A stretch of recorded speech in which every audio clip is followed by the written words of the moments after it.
Hi, welcome back guys. This is your friend, the MHA What If with another fanfiction. This is the first part of What If Deku Helped Shinso into Class 1A? All credits for this video go to their respective authors, so please support the real author. Check out the link in the description for more details. Please give this video a like and subscribe to the channel if you want more videos like this. Now let's get into the fanfic. Shinsou will be joining the hero course as of his second year on UA. Those words made Kaminari's already love-struck heart soar. He turns towards Shinsou, pats his broad back and congratulates him in earnest, smile wider than usual. Shinsou doesn't really respond, but Kaminari cannot judge him for it. He can tell he is in shock. His expression is not as stone-faced as usual, eyebrows wrinkling his forehead and mouth slack instead of firmly shut with determination. Shinsou fought tooth and nail to earn his place as a hero. Hell, even making a very good opponent against Midoriya even after that quirk fiasco, or whatever you could call such a phenomenon. A whistle leaves his lips just thinking about being in a situation like that. It is very hard to not be pumped for Shinsou for even surviving something so messy. The fact he was thirsting hard did not help either. And yes, Kaminari notes to himself, he knows how sad that sounds. This might maybe have been his third time meeting the guy, and they have only had like 2 conversations together. But Kaminari have already thrown away his weak heterosexuality for the purple-haired hunk. He hears another blonde monologue loudly on the other side of Shinsou. A person who might have never had a heterosexual label to begin with. How is Kaminari going to compete with that? Monoma is once again trying to coax Shinsou into joining the dark side, as most of UA students put it. Shinsou only raises an eyebrow at his attempt and Kaminari gives his usual comment about the guy's deteriorating sanity. Jiraiya beside him snorts, but it is that sort of snorting that signals that she is agreeing instead of mocking him. Kaminari decides to not worry about the fact he could tell that short noise apart.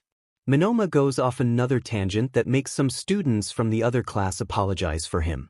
Just you wait, spoiled 1A brats. Class 1B already showed our capability, and Shinsou will only strengthen us once we join arms. He continues to talk and talk, until Kendo punches him out cold.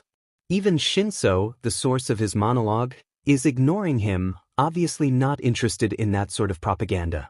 But his petty words makes Kaminari think. What if Shinsou actually is put in Class B, where Monoma can hit on him whenever he wants to? Kaminari pales at the mere thought of such a situation. What class will he be in? 1A or 1B? Tsu croaks, probably grown fond of him too since they were all teamed together. The blonde turns his head so fast his neck cracks a little. Shinsou actually mutters a Jesus Christ at him. Yet he waits for the answer like a vulture waiting for an animal to drop dead. He knows it does not make sense for that decision to be made already, but he cannot stop that childish hope. That will be decided when the time comes. Those cryptic replies never stop, huh? Kirishima comments from somewhere. The surprises keep coming, and they don't stop coming. Siro sings underneath his breath. Count Kaminari to hear any meme in his vicinity. Kaminari wants to sing along or to even make a cool-sounding reply, yet his brain fails to cooperate, too busy farting out useless and thoughts to roam his empty skull. Like for example Ashit, so it is possible for Shinsou to start in B. Well, Kaminari cannot have any of that. No way crazy Monoma will get the chance to woo Shinsou. Kaminari will have to use his big brain, wherever it has been hiding these past years. Hey Aizawa, throw out Minetta. We don't want it. Everything goes still in Kaminari's little brain. As if the whole world stopped. Mina. He looks over at Mina, face in a pout after telling her revolutionary opinion. He looks towards the other girls. Jiraiya nods along. Momo is not smiling anymore, expression more grim and serious. Kirishima shoots up, shouting aloud, yeah. That sounds funny in Kaminari's slow-motion brain. Wow, Kaminari knew he was thick in the head already. Not realizing that the answer was right in front of him is a whole other level of stupid. As a final evaluation to an already finished plan, he takes a look at the 2 purple students. Kaminari looks at Minetta first, looking offended and shrieking about saving Mina during the challenge, snot running down his face like usual. A shiver runs up Kaminari's spine. He then looks toward Shinsou beside him, shivering for a completely different reason. Unlike Mineta, Kaminari could stare forever at Shinsou. Shinsou with his wide-open, pretty lavender eyes, hands pawing at the scarf surrounding his strong shoulders in a very cute way. Yes, Kaminari nods for himself, a love-struck sigh leaving him. No doubt about it. He will absolutely remove Mineta for this dream guy. Oh, that expression does not look good. Jairu whispers towards him after stabbing Mineta through his ball hair things, sending him bawling and far away from Mina. Jairu, always the one to call him and everyone else out on that familiar stench of bullshit. But Kaminari knows that this time she will be a good ally to his bullshit. Jairu has always been one of the students to physically handle Mineta, alongside Siro and Kirishima. He simply smirks towards the shorter girl, nodding sagely towards her remark. He sure did have a bad plan. They hold eye contact until Jairu sighs. Come to my room after school, we'll talk about whatever's in your head then. Kaminari grins like a child. Kaminari has to say, he has not always been so ready to face what Mineta's actions did to the girls.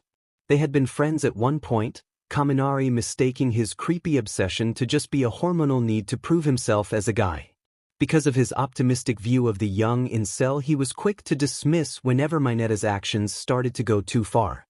Hell, he can remember when he joined in on his antics, like when they tricked the girls into wearing cute cheerleader outfits. He started to drift from the guy when he actually went into his dorm room for the first time. And no, he will never explain what it is he saw in there that made him drop Mineta like hot sheet. No, he will really not.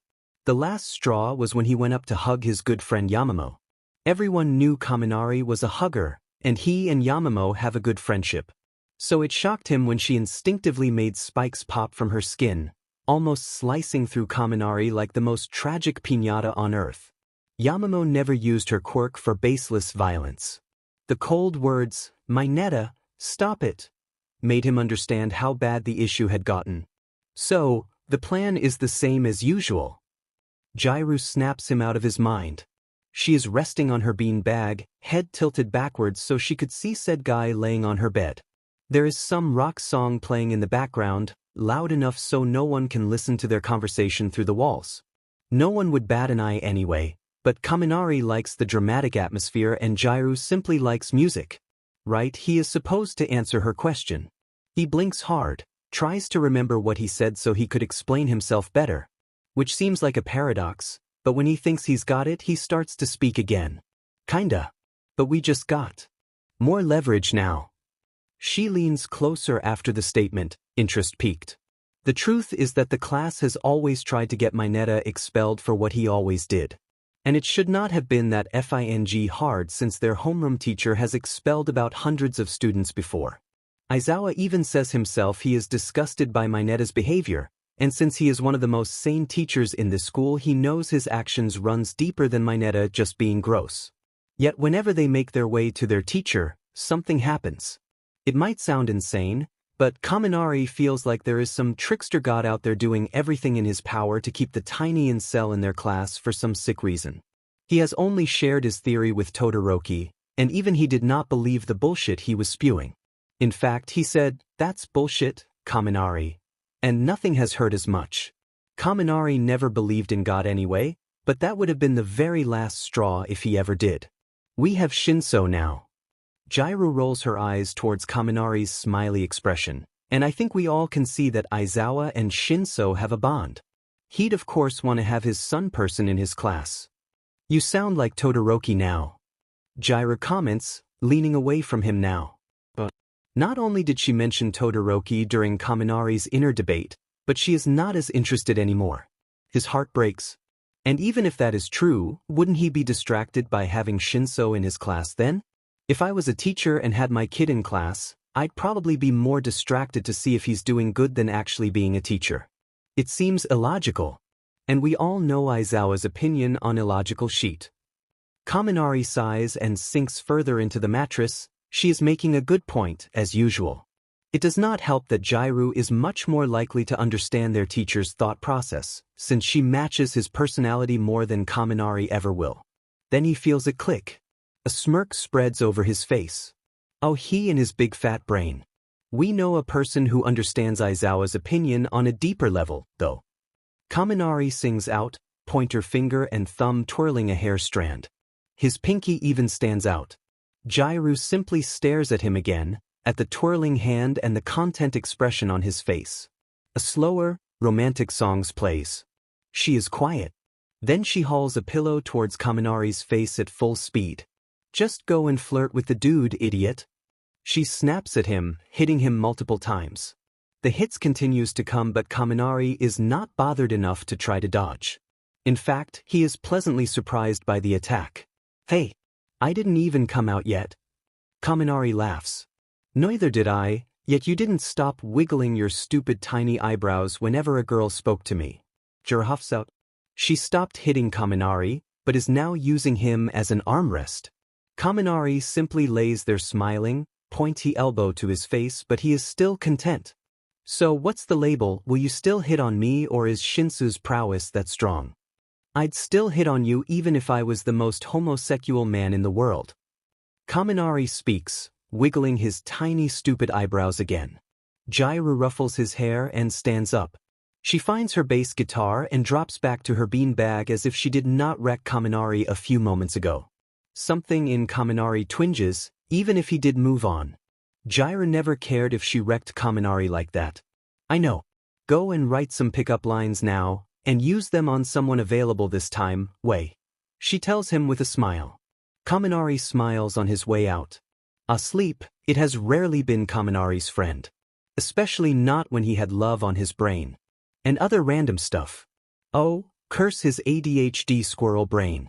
Basically, he stayed up late that night again, writing down messy, half-finished lines about his plan down. While he did feel like a romantic genius during those productive hours, now he had to stumble out of his room half-dressed to try and make it to class. His hair was done, thank F-, but his socks did not match and his tie is not even around his neck, now lost in the snow behind him. The hair on his exposed arms are standing up, giving off sparks as a desperate method of keeping warmth in freezing times. Instead of picking up the winter uniform he had laid out on his floor for this exact purpose, he stepped around it and managed to dig out the summer uniform with the short sleeves, which is oh so ideal for this cold spring morning. Kami, chill dude. He hears the familiar voice of a certain bro snort. Siro strolls a few feet behind him like he is walking in a field of magic flowers, hands in pockets and trademark grin on his smug face. Knowing his friend, he probably is. You act like it's the first time you're coming late. Yeah dude, it's not, I know that much. Who knows how many times I've done though? Aizawa, probably. Exactly. What if this is the day he decides that he should expel me for being late or something? Siro rolls his eyes, already in front of Kaminari because he's got long spider legs. No wonder he is calm. He continues telling him hippie shit about stuff working out or something. Kaminari almost feels his nerves calm, not because of the pep talk of course, the weed air is probably rubbing off on him. He is calm until they both see Aizawa about to walk towards the building. The teacher catches their wide gazes and stops. The air is tense. They do not dare to break eye contact. Even Siro, amidst his morning daze, realizes how serious the situation is. Aizawa bolts, looking like the demon Kaminari saw once in his sleep paralysis. Siro throws his jacket towards Kaminari with ease, rolls up his sleeve while Kaminari shrieks his ears off. He manages to shoot tape at the classroom window and on cue Kaminari jumps into his back. Then they are flying, Kaminari still shouting.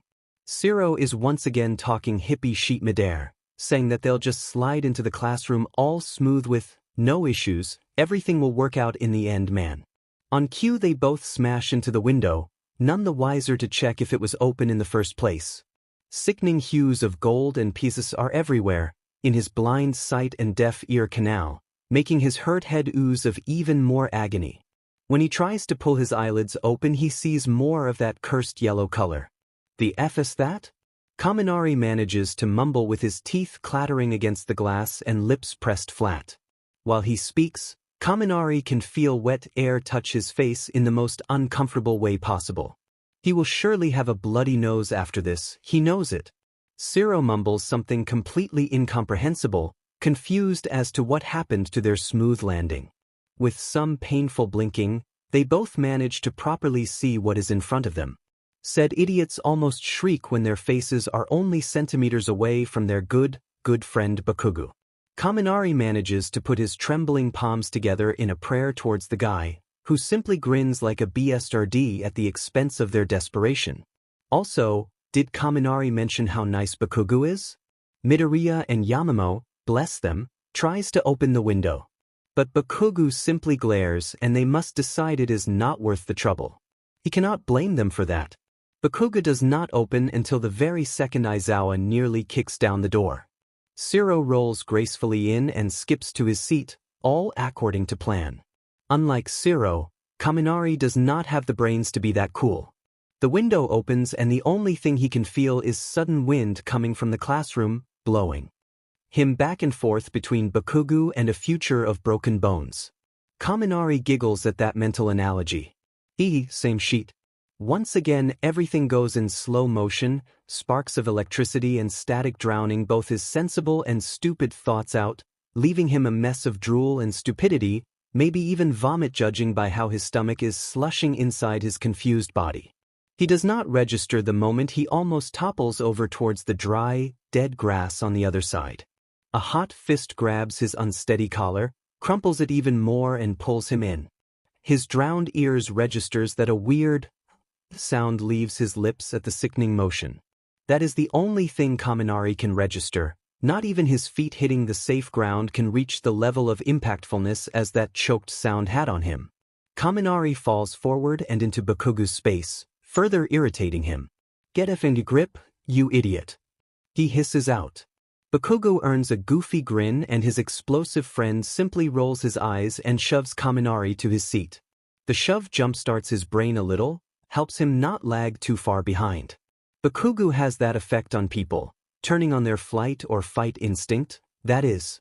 But it was not like he was going to get work done anyway. That is a clear fact when he wipes the blood off with the collar of his white shirt, and he is not even ignoring Jiru when she gives him a look of disgust. He uses the rest of the lecture to just stare at Aizawa, trying to figure out what the hell is going on inside his teacher's head. Aizawa has his back turned while he writes something on the board, slouched as usual. He calls out names when needed, voice low and slurred, yet most of them understand what he is talking about. Halfway through the lecture, he seems to believe that they know what they are supposed to do and goes back to his corner. Kaminari watches in fascination as he slinks back into the yellow sleeping bag, falling asleep instantly. Kaminari likes Aizawa. Yeah, he might be kind of scared by him, but that is mostly because he has an air of badassery around him that Kaminari will probably never earn an ounce of. At very least he doesn't get the vibe that Aizawa hates him. He can tell the man cares for the whole class, even the ones who do not deserve to be cared for Minetta.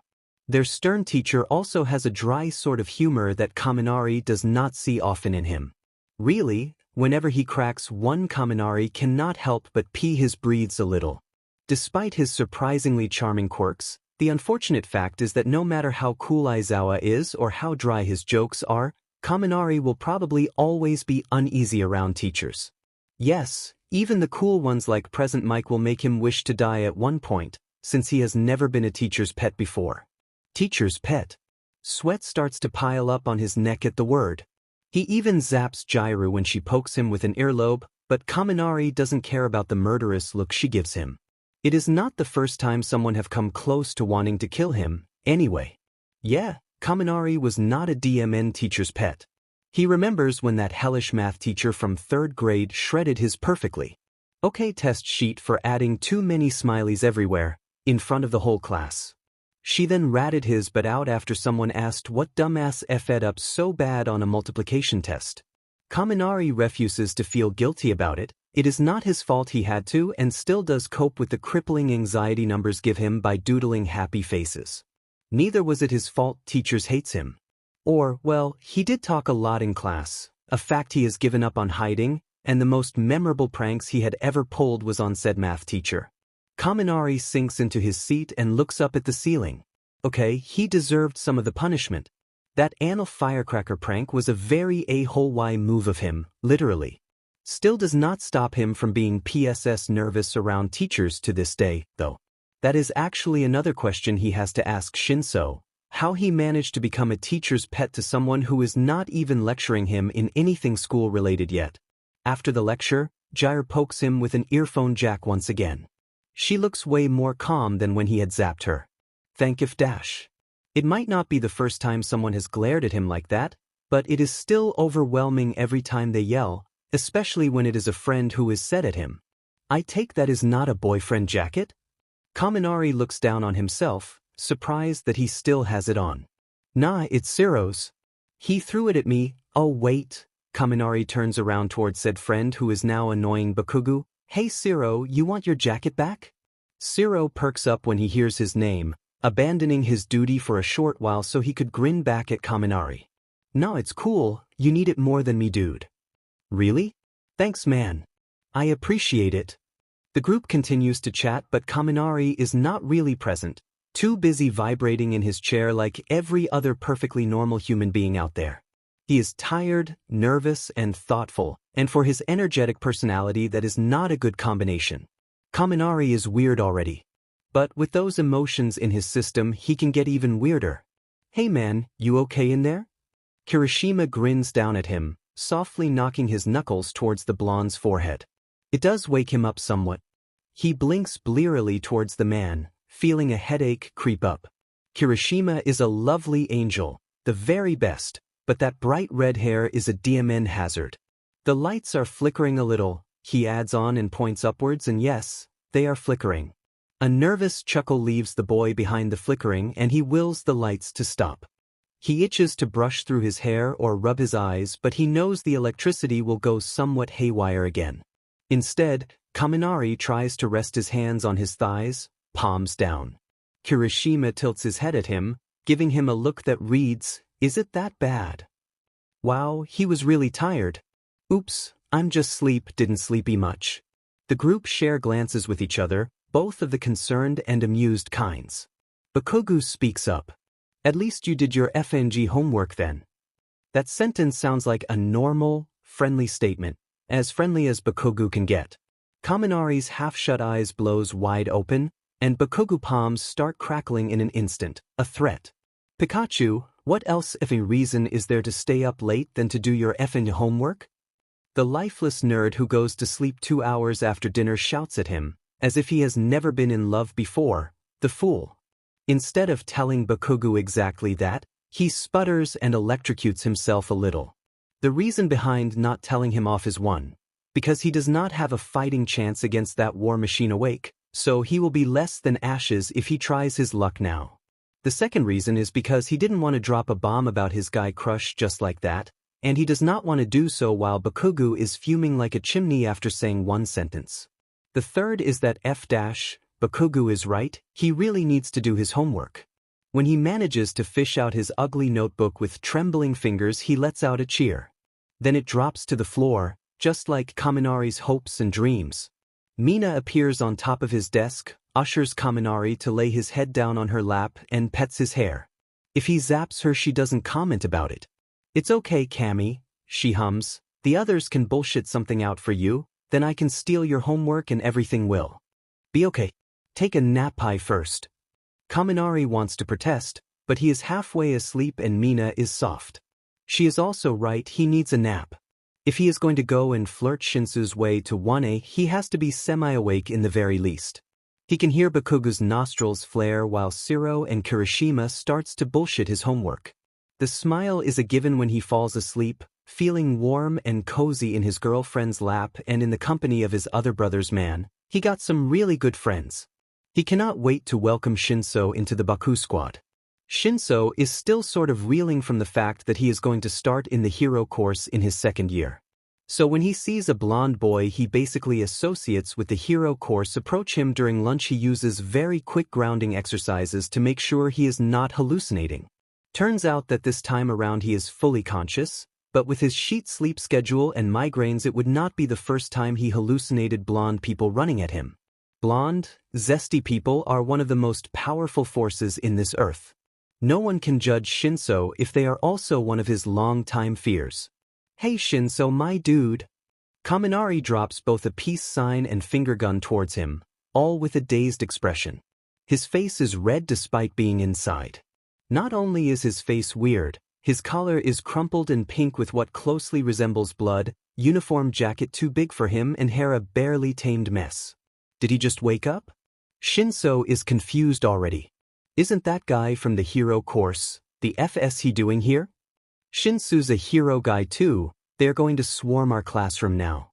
He does not know if Kaminari is too oblivious to hear the annoyed mutterings of Shinsou's classmates, or if he is used to the negative chatter, but he does not even hesitate to greet them too. One of the weaker self-proclaimed heroics critics blushes when he sends a tad too flirtatious smile her way before making his way to Shinsou to ask if he is free. I eat alone. He tells him while he shoves a book inside his bag, sounding more bitter than he originally intended. It does not show on his face at least, because Kaminari does not budge. Well, he is swaying a little side to side, but he does not look emotionally hurt at least. Shinsou is not surprised. Kaminari is apparently friends with Bakugo Katsuki. Shinsou's dry reply will never amount to the sheer disrespect oozing off that a-hole. That he knows very well. Me too. Shinsou does not believe him. We can eat alone, together. Kaminari winks at him. Do you know what the word alone means? He starts to walk away, but Kaminari naturally follows. When a classmate says a goodbye, Kaminari takes it upon himself to grin and wave back to the person who was obviously not talking to him. He even follows Shinsou out of the warm hallways. Such dedication. Shinsou does not know why, but he doesn't call him out. I mean, there's a lot of different definitions to a lot of words, he continues to blabber. If you decide to use alone as an adverb instead of an adjective, what I meant would still make sense. In the grand words of Google itself, alone as an adverb indicates that something is confined to the specified subject or recipient. Oh, Shinsou did not expect those smart words to come out of that loud mouth. He blinks down towards the blonde, waiting to hear what else he'll say without looking desperate. Because he is not desperate, of course. Shinsou has STMLTNG conversations with people every day. Kaminari takes a break from his sudden transformation to a dictionary, just to smirk proudly and bump Shinsou's rib with a clumsy, sharp shoulder. So I could be confined by you specifically all alone. So much for wanting to hear what he has to say. Shinsou wants to ask Kaminari if he even understood what he just implied or if he is too much of a kid to get it. But he must know, a sultry tone like that does not come as an accident. Because of how overwhelmingly real the comment seemed, another part of him wants to let the words sizzle out of existence, school his face into a deadpan and walk away. Most of the time he would do exactly that whenever someone was saying irrational things. Instead he finds it in him to do the opposite. The words come as naturally as the Cheshire grin curling up the corners of his mouth, the one everyone always calls creepy. You know, that's dangerous. Somehow his reply makes Kaminari shrink, eyes wide as if he actually did not know what the F he was talking about until Shinsou challenged him. It rubs said challenger in a way he cannot explain, he only understands it as wrong. Not only that, but Shinsou feels like he just saw into the soul of this Pikachu caricature when he heard him chuckle nervously and saw him shakily finger gun. And grammatically correct. Well, that was a ridiculous reply, the dumbest thing he has heard today, which he did expect already but not like this. It caught him off guard, smile wiped clean off his face in favor to just ogle at the blonde in front of him. Kaminari stares back at him, grinning like it is the only thing keeping his escapist soul inside his body. His hands goes back to doing weird gestures, first ringing together, oking, lots of finger guns and lots of thumbs ups. Shinsou looks down at the gestures, then looks back up at Kaminari. He is nervous. Shinsou begins to power walk. Kaminari halts and does not follow him this time around. Yet some strangers decide to look at him, strangers who are not Kaminari, heads tilted like they absolutely must get on his D whenever they see it fit.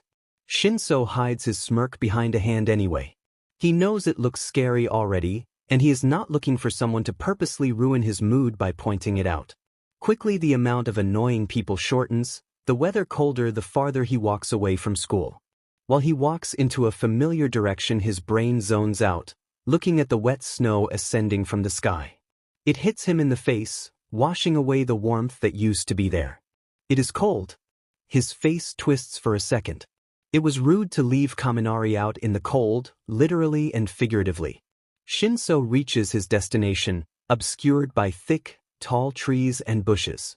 Sounds of crunching grass greets his ears like a warm welcome, and when he looks up from the minor destruction he caused with his shoes, he only sees dense tufts of leaves hiding the pale sunlight that has been giving him a headache since this morning. He settles down on the grass, dry and soft unlike any other place during this time of the year. A sigh leaves him once he rests his back down on the grass, finally gaining some time to think in peace. After some silence he lets himself snort like a pig, the weird conversation with Kaminari coming back to his tired mind. Because what the actual F was that response? Seems like the so-called dimwit and flirt of 1A is a bigger nerd than people give him credit for. Shinsou does not know why, but it is sort of charming. His eyes snap open again from his short laughing session, surprised by that thought.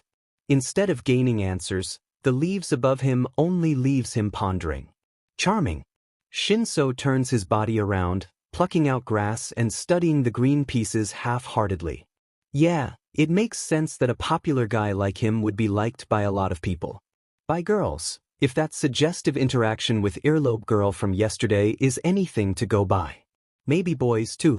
Shinsou halts once again, woken from his sleepy trance by weird thoughts. Physically shakes his head as if he could shake those thoughts away, only sinking his head deeper into the grass. That huge jacket he wore could not be his. Simply as that. Kaminari f'd up. Shinsou literally ran away from him because he was so awkward. It might be a stretch because it is him, come on, and he almost did fall out of a window some hours ago, but Kaminari have never felt like such a failure before. Wide-eyed, he makes sure no one is around him, even walking further away from the spot Shinsou left him at. When the coast is clear he crouches down and hides his face in his hands. He fed up at flirting too. Everyone knows he is a flirt, it is like his legacy. If there is one thing he should have been able to do, it is charm Shinsou with his flirting skills. So Kaminari does what anyone would do when they have made fools of themselves and given up on their pitiful love lives. He tweets about it in a very ominous way and then gives a few messages to Mina. And with a few he means 7 really short ones. Mine, ima los 3R. I'm gonna die alone. Bakubro and Igibro gonna have to adopt me. 'Cause I cannot flirt for sheet. Gimme wisdom. Mina. Rosy maple moth. Denki baby, what did you do? He is in the middle of typing a long message back when he hears a familiar, annoying voice above him. Oh, whatever is 1A scum doing out here, crouched down like some pitiful dog? I cannot say I hate you, but I'd rather not see the likes of you at all. Monoma grins down at him, reciting poetry like Kaminari is his arch-nemesis or something. Oh well, they both like Shinsou, so it would not be that far off to call them that now. Ugh, just the thought of an arch-nemesis right now makes Kaminari groan. Don't take him wrong, the concept of a nemesis has always been badass to him. When he was young he always wanted to find one person to belittle with cool-sounding phrases so he could feel better about himself. But he hoped it could at least be someone more decent than Monoma. Same, crazy guy. Kaminari shoos him away while typing on his phone. Shinsou ain't here, so you can just go and foam about Bakugu's butt or something. Monoma scoffs at him and raises his nose so it points upwards, and Kaminari wonders why he has to act like such a fancy aristocrat when everyone knows that is literally all he does. Foam about Bakugu's butt. If Shinsou actually ends up dating this guy, then Kaminari will rip the hairs out of his scalp. Maybe he could use Monoma's fixation on Bakugu's butt to his advantage then. During his scheming Monoma talks, I might dislike that brute more than the rest of you, but he is not worth the thought at all. With Shinsou by my side he will be reduced to the joke he truly have always been. The same statement goes to all you arrogant idiots. Now that really grinded Kaminari the wrong way. For once, he dissed his friend. Bakugu is so easy to diss, Kaminari knows it very well. But Monoma, of all people, is not allowed to do that. The second thing is, using Shinsou's ambition like that is totally unnecessary. There you go, seeing people as weapons. I know Bakugu is rough as sheet, but he is learning to be better, something you never do apparently. But no, go ahead and talk about how every person in the world are tools, real heroic of you. The words come out sharper than what Kaminari is used to, stumbling out of his mouth like a fountain of irritability, but he stands by them. Moments where he is genuinely irritated are rare, the moments he actually takes them out on others even rarer. But he is also sleep-deprived, rejected and humiliated, so he'll let himself be angry at his apparent arch-nemesis. That is what they are there for, right? He should, however, maybe, focus on Monoma after he unloaded all that, because the guy is sure bothered. But he decides that opening some streaks sent to him by friends and random people alike would be more productive. He blocks the account who sent him an unnecessary NDE pic of an old man, wondering when or why he even added this XHBTNST in the first place. Wait, does Shinsou have Snapchat? Why hasn't he checked already? Great, now he has something else to do, stalk Shinsou on all social media that exist. But here Monoma is stopping him from doing so. Classic arch-nemesis move. Monoma's laughter bubbles again, but it has a different edge to it this time. Kaminari almost puts his phone down. But now he is distracted by a game he downloaded yet never played. How unfortunate. Oh, so what you are saying is that people with quirks like mine are villainous? His phone vibrates with messages from Mina, so Kaminari exits the game and goes back to Snapchat. He takes a blurry selfie of him with a sneering Monoma behind him and sends it to the group chat. A picture speaks million words, but Monoma speaks much, much more. I'm not calling you villainous, 'cause that's rude, dude, and I'm not rude like you. I'm saying you should check out that ego issue you got there. It is real unfair of you to judge Bakugo for seeing people as stepping stones when you see people as tools. Especially for Shinsou, Kaminari puts down his phone, deciding it is time to stand up and face him, ignoring how his knees crack. Monoma does not look as impressed as he should, nemesis or not. The guy has earned his chance to become a hero, and here you are, trying to use his opportunity for your own stupid grudge. At least try and like him as a person. Monoma has a special glint in his eye, but Kaminari simply shakes his head and walks away. He might be bothered, but he won't let himself be bothered enough to pick fights. That is Bakugo's thing, not his. You know what, I'm not trying to get my vibe killed here. So I'm just gonna leave you monologuing. Good luck with everything, I guess. After walking a few good meters away, he takes out his phone again and sees that everyone from the group chat has given at least a message. Bro. If, are you doing with that extra? Rosy Maple Moth. 0.0 What you tried to flirt with Mononono? Bro. You tried to F what? You used to call me on my Siro phone. Bro. Dude, I know you are a virgin but... Come on. You can do better. Bro. Nah, people chill, let Kami explain first. I got faith on my bro. Bro. You forget how thirsty your bro is. Rosy Maple Moth. Ktlsadlsktulsks. Bro. Fuck Kaj Pikachu fucking explains. Bro. Gyre no. Bro. Tell me the details later though. I want to see how messy this situation is a safe distance from Bakugo. Bro. You set him off. You used to call me on my Siro phone. Oh. Kaminari takes a deep breath. Who gives a DMN about Monoma? He already has a lot to explain to his friends now. So you got the hots for Shinsou, who Monoma obviously likes too. Kirishima sums it up, and you were not flirting with Monoma, but you sorta have a challenge over Shinsou now? And he just suddenly appeared out of nowhere after you talked with Shinsou? Don't forget the part about expelling Minetta. Mina adds on excitedly. She is wearing a wide smile on her face, cheeks squished by trembling hands with elbows planted firmly on the cafeteria table. Of course Mina, queen of love dramas and gossip, would be ecstatic over news like these. Bakugo and Siro are listening calmly, Siro with a hand under his chin and Bakugo has his arms crossed. The blonde calmed down incredibly fast when he first set his eyes on his fellow blonde, only needing 10 minutes to finally hear out what Kaminari has to say. God, Kaminari really loves his friends. They are just soaking up the information like it is nothing. Honestly, it should not matter anyway, since Kaminari woke them all up once just to talk about a weird dream he had involving cheese. More on topic, It is not like he is the first to come out anyway. Mina, Kirishima and Bakugo are right there, and Siro is the most chill hetero guy Kaminari has ever met. He begins to speak again, confident despite also feeling like shit. So, in my head, Mineta being expelled is closely linked to Shinsou getting in our class. So I went to talk to him today. I had a plan in my head and stuff, so you know it's serious, but Kaminari groans when he feels sparks fly around him, face red. He puts his head down on the table to hide his embarrassment. I looked so dumb. Dumber than usual. I think I actually did good at first with the flirting, he replied to it. In a good way. But then his pretty face and nice voice and everything just made my brain stop up. He raises his head once again, eyes wide open and face pale. Talking about what happened makes the situation dawn upon him, and he realizes exactly just how much he ruined his chance. He knew that already, lived it already, but having to tell other people about it was completely different. Siro is patting his back, but nothing can save Kaminari now. Somehow the whole group manages to share eye contact at once. They all are staring intently into Kaminari's eyes, waiting to hear what he was about to say. With that sort of grim expression on his face, they naturally become curious.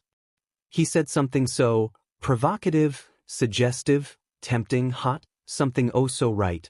But Kaminari did not want to sound too desperate right now, so he chooses to not say any of those adjectives. That would only make what he has to say next much worse. He shakes his head instead, blushing for another reason. When Bakugo tells him to FNG spill already, he stops up and smiles awkwardly. Let's just say I could go many places with that line . Okay loverboy, keep it PG. Kirishima coughs. God bless Kirishima, honestly. A feeling of dread and something else was threatening to smother Kaminari's entire being if he continued to think any more about that reply. Kaminari nods as if he has never agreed with something more in his entire life but those 5 words. But you get the picture. He was hinting at something. And do you know what I did? Of course they do not know what the hell he did, but Mina and Kirishima shakes their heads just to make sure Kaminari was aware they did not know. Kaminari cannot lie. He chokes up when he realizes he actually has to say what happened next and that they cannot read his mind to find out. He simply gazes at the table, relating to the piece of breadcrumb laying dormant, deprived of romantic love. As a method of connecting closer to his spirit animal crumb, he lays his face flat on the table. I made a grammar joke. His voice sounds so heartbroken, the voice crack hitting perfectly just to highlight his utter misery. Kirishima and Siro snorts, both trying to not laugh at Kaminari's pain. Bakugo is wheezing already, hitting the table with his head as he slowly sinks downwards. Kami no. Mina has the heart to say, voice trembling with her own barely held down laughter. Seeing or hearing his own friends laugh made him want to laugh too, even if they did laugh at his expense. How could he blame them? He made himself look like an utter fool. A chuckle leaves him and somehow he feels better, good enough to rise his head up and smile at them. Thanks, guys. That was somehow not sarcastic? Siro gives a confused smile after letting out his fair share of chuckles. Kaminari stands up even more straight, shoveling some food into his mouth. It had been difficult to eat when his stomach was turning with humiliation. Yeah, I know. Just talking with all of you and making you smile, makes me smile too, I guess. He hums out while eating. Siro should have playfully chastised him for talking while eating by now, but he does not.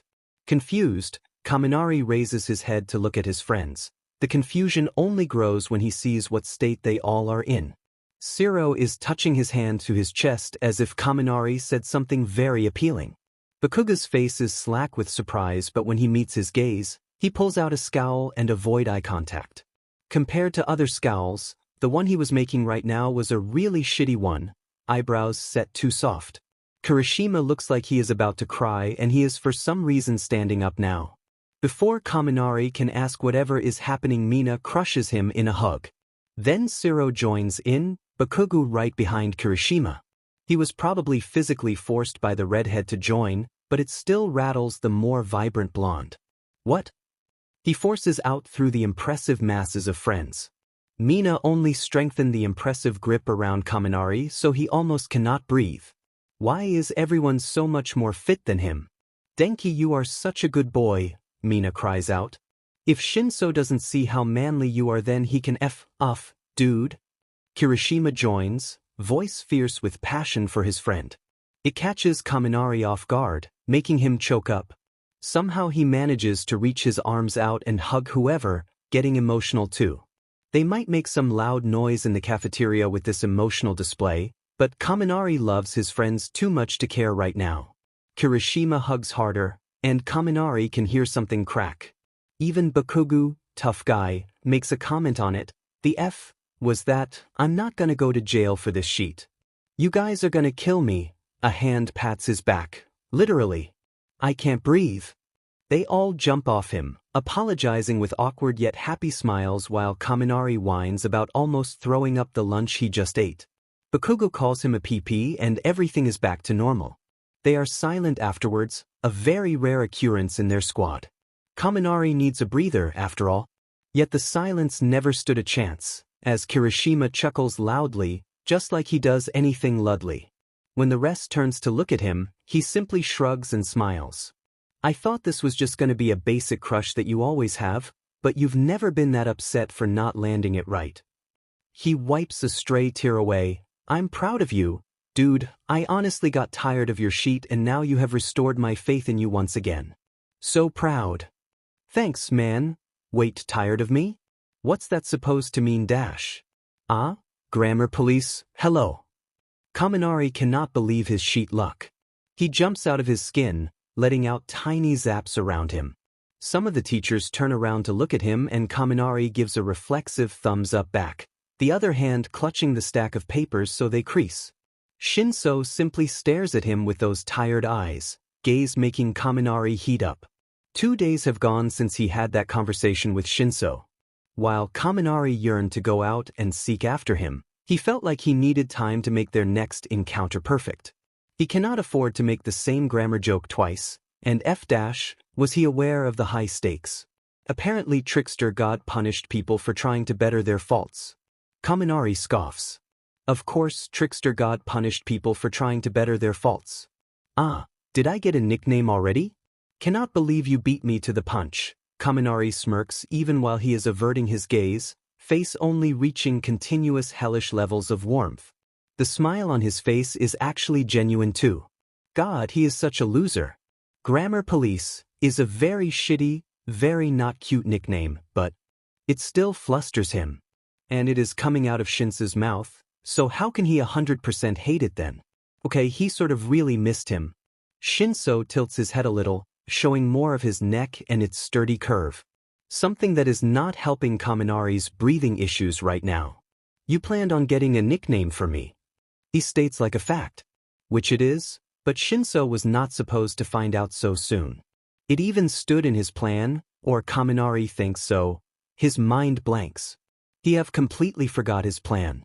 The meltdown that lies ahead is dodged for the time being when Kaminari remembers what Shinsou said about nicknames, and focuses on that topic instead. When he opens his mouth to say the nicknames he realizes he should not. They are barely friends yet, so saying the nicknames Kitten, My Hero, Morgan Freeman, or Love of My Life out loud would only be weird for them both. Hey, you have to earn them first, Tiger. He teases even though Kaminari knows he is not that hard to persuade anyway. Earn them, you say, when you just gave me a nickname. Right before Kaminari's soul leaves his body after making himself look dumb again, Shinsou smiles. Well, it is not an actual smile. A light tremble towards the corners of his lips that would go unnoticed by almost everyone but Kaminari, who made befriending stone-faced people his job. The gesture makes his own smile widen even more. He really missed Shinsou. Ah, Toshi. There you are, a loud voice blares. Present Mike looking ever so amused by how Kaminari jumps. Eraserheads was coming up, but boring teacher stuff happened so you gotta wait some more. He makes strange hand movements while B speaks, face stretched in weird expressions that Kaminari always himself finds fascinated by. Shockingly enough Shinsou only nods, as if he was used to such an informal greeting. Toshi? Kaminari snorts. Shinsou looks at him as if he forgot Kaminari was present and rolls his eyes when he realizes he is there, but the very slight rosiness dusting the tip of his ears tells Kaminari all he needs to feel content in life. He is flustered. Their teasing interaction comes to a halt when present Mike turns to look at Kaminari. And what brings my top-notch English listener back to the lounge, huh? Oh yeah, he did come here for a reason other than spontaneously meeting Shinsou. Kaminari smirks again and waves the layers of papers in his teacher's direction, hand on hip. Teachers scares him, but English does not. Oh, just some extra work stuff you made me do yesterday after finishing that short essay, no biggie. Short essay but that was a good 5 pages. Mike snickers and takes Kaminari's work from him, quickly looking through the pages while nodding. Then his flamboyance hitches up and he throws a hand up towards the ceiling. Kaminari is both intimidated and proud. You're on fire, listener. You sure you're not ready to tutor some of the others who's struggling? Shinsou raises his eyebrows at his direction, and his attention makes him flustered this time around. Mike have already asked him to be a tutor last week, but something about it seemed so silly for him. That statement continues to remain truthful to this day. He laughs and rubs the back of his neck, other hand dropping from his hip. Me? A tutor? I know my English is good, but that's a lot of faith on me, of all people, to help a functioning person. He laughs to ease himself. How is someone as messy as Kaminari supposed to teach someone else, when that person is probably much more refined than he will ever be? But Mike actually seems serious about this, as serious as he can be. His eyes are sharper and it makes Kaminari sweat, but then he laughs again. He hits Kaminari on his shoulder amidst his laughter, and the student turns to look at the other student present with confusion in his eyes. Shinsou only shrugs. I let you sleep on it, now go and be free. Mike is dancing on his way out of the door. Kaminari suspects his fellow loud blonde was singing to himself instead of him. When Kaminari turns to look around, he sees that most of the other teachers have left during their odd conversation. On cue, Shinsou lazily sits down on a nearby chair, hands clasped as he stares at the ground and not at Kaminari. You're not gonna leave? Kaminari asks for the sake of asking. Obviously, Shinsou drawls out, you heard Mike, I'll be waiting for Aizawa-sensei. Then he is quiet. Kaminari is quiet too, feeling somewhat awkward and fuzzy after he was given that tutoring offer again. It also does not help that he can sense Shinsou is not in a talking mood, which bums him out. Shinsou has a nice, deep voice, a voice that could possibly melt the whole world with its deep baritone. He naturally wants to hear him say stuff. Said owner of the appealing voice stares at Kaminari when he clumsily sits down on Mick's desk. Kaminari only grins back. What? I'm curious about? Lots of stuff in general, actually.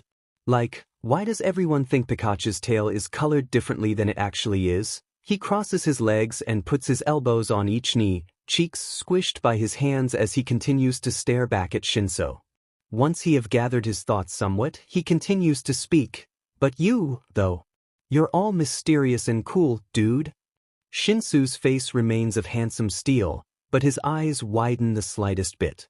So you are wasting your time in the teacher's lounge because you are curious about me. The cute wide-eyed expression vanishes and his eyes turn to slits, oozing of suspicion as if it was that hard to believe that Kaminari liked him enough to use time on him. Again, seems like a waste of time. What? Nah, it ain't. It is. Nah. Is. Ain't. It isn't. But it's still a nah, motherfucker. Shinsou looks irritated now, which does not surprise Kaminari because that is the usual effect of being around him for more than 5 minutes. However, the exchange doesn't sit well with him either this time around. He clicks his tongue and leans forward, gaining Shinsou's attention again. Did you, forget what I told you during that challenge? I think you're cool, so I want to talk with you. You seem like you got cool, philosophical stuff in your mind, and while I love my squad, we're all pretty dumb when it comes to deep stuff. His purple eyes are analyzing the floor, eyebrows slightly furrowed. Maybe thinking about what Kaminari said. Oftentimes that is not a good thing. Time to babble. I remember once I tried to spur a conversation like that, asked Kirishima if he believed in heaven, and he said, heaven is an all-you-can-eat meat buffet, with no hesitation and no hint of a joke in his tone. That was the end of that philosophical discussion. He almost fist pumps when he sees that hint of a smile again. God, he is going to make Shinsou die of laughter one day. But unhinged laughter is apparently not the mood for today's chaotic attempts of conversation with his crush, as Shinsou don an expression some ancient Greek artist would carve out of perfect marble given its philosophical intensity. Hell, Kaminari will be that ancient Greek artist. Shinsou is appealing no matter what he chooses to do with his face. Heaven is relative. An all-you-can-eat buffet hosted by God is a reasonable definition for every hungry person out there. Oh, Kaminari missed his voice so much he almost cries when he hears it. God, he missed him so bad. Are you religious, Shinsou? Kaminari finds himself asking, but he almost flinches afterwards. That is a question. People oftentimes don't find comfortable answering, and here he is breaking through people's comfort zones. Specifically Shinsou's comfort zones. The guy who turned tail after Kaminari said 3 embarrassing, yet harmless words. But Shinsou doesn't budge. He is looking at the wall right beside Kaminari, pondering. Kaminari visibly relaxes. Then he chuckles dryly, straight teeth peeking underneath his Aizawa smile. Kaminari never thought in a million years he would find that goddamn smile attractive, yet here he is. Now that he is thinking about it, being attracted to that smile is a serious issue he should address sometime. Well, I did say heaven is relative. Christianity isn't everything. You could be a Buddhist for all I know. Kaminari points an accusing finger at him, one of his curled legs starting to bounce forth and back. Shinsou nods and shrugs at the same time, considering what Kaminari said. I am not a Christian, and I was not born a Buddhist either. However, the thought about believing in something magical is nice. His expression changes in a way Kaminari cannot explain, doesn't mean I am able to though. His voice was made of stone, clear in what he believed and without emotion. His face hardened to its usual state, handsome and unbothered. Which does not make any sense because that was such a depressing answer. Kaminari does not believe in religion either, but he never yearned to do so like Shinsou seems to do. His arms itches to jump him and hug the man, but instead he throws out some thumbs up to fight the urge. I am just some simple atheist. Kaminari says to counter the sadness. It manages to distract however, as Shinsou looks at him as if he grew a second head, eyebrows doing some fun acrobatics. The obvious misbelief makes Kaminari laugh when he sees it. What? My quirk needs a very clear scientific meaning for me to understand it. Of course my parents ruined cute concepts like Santa when they tried to explain electrostatics to 4-year-old me. It sounds like you are trying to flirt with Santa now. Maybe I am. Why would you care? Jealous much? Kaminari replies jokingly until he realizes how bold that was. His face flushes red once again, and Shinsou's raised eyebrows really does not help. How the hell was he going to answer to that? Shinsou's mouth opens and so does the door. Kaminari, you are here too. Aizawa's low voice mumbles out and Kaminari jumps once again. This Sake, why is he jumping all the time? Did Midoriya's new quirk possess him or something? Oh, and speak of the cinnamon roll devil, he is right behind their homeroom teacher. He greets them with a cheery smile, and Kaminari does the same even if he is confused out of his mind. He forces himself to snap out of it, mustering all the confidence so he can properly half-lie to his teacher. As he fabricates his half-lie and changes his posture so he looks more proud than he actually is, Kaminari cannot help but think, wow, no wonder my old teachers didn't like me. Yep, the one and only. I was keeping your precious little student cozy since you left him all alone in the cold. Kaminari's smile widens when he sees Aizawa's eyebrow twitch. Yeah, no wonder in the world. Shinsou is in his peripheral vision, looking just as unamused by his words. Teachers' pets always relate too much to their teachers, to a point they start to act like one. With that thought in mind, Kaminari finds himself surprised by how attracted to Shinsou he really is. You left him for Midoriya too, what's up with that dude? Midoriya laughs and rubs the back of his head. Aizawa's mentoring me too, since he is the most capable when it comes to helping me control my quirks so I won't harm anyone. I'm still very sorry about that, Shinsou. Shinsou simply waves him away and tells him to drop the subject, as if this is normal. As if training with Midoriya and communicating with him like they are pals is normal. Midoriya Kaminari studies them for a second before jumping off the desk. Well, good luck with your training, try not to die or something. Kaminari throws 2 peace signs while he walks out the door, brain already wiring this information into his plan. He turns to give his future husband a last wink. See ya, Toshi. Shinsou does not wave back. Or he does if you count rolling eyes as a heartfelt goodbye. Kaminari does not falter, that hint of a smile is there once again. Today is a wonderful day. Kaminari got 7 hours of sleep. He woke up early with the sunlight looking especially pretty through his blinds. He even had enough time to look at how the light flickered on his walls and full shelves. 10 minutes well spent, even if he could not for the life of him remember which pattern the shards of light moved in now when he tries to think about it. He looks up to the sky and ponders, eyes squinted towards the bright sun. Today was much a more sunnier day than usual. The snow was still stark white and somewhat soggy, but if he stepped enough on it, it would vanish. Also, stepping on snow happened to be really fun. It feels like he is changing the world somewhat. That stupid way. Jiru snorts behind him when he voices his silly revelation, hands in her dark, cozy jacket. He agrees with her, but he argues back just for the sake of arguing back. She shakes her head at the reply he immediately forgot himself. Whatever, just don't get my Doc Martens dirty.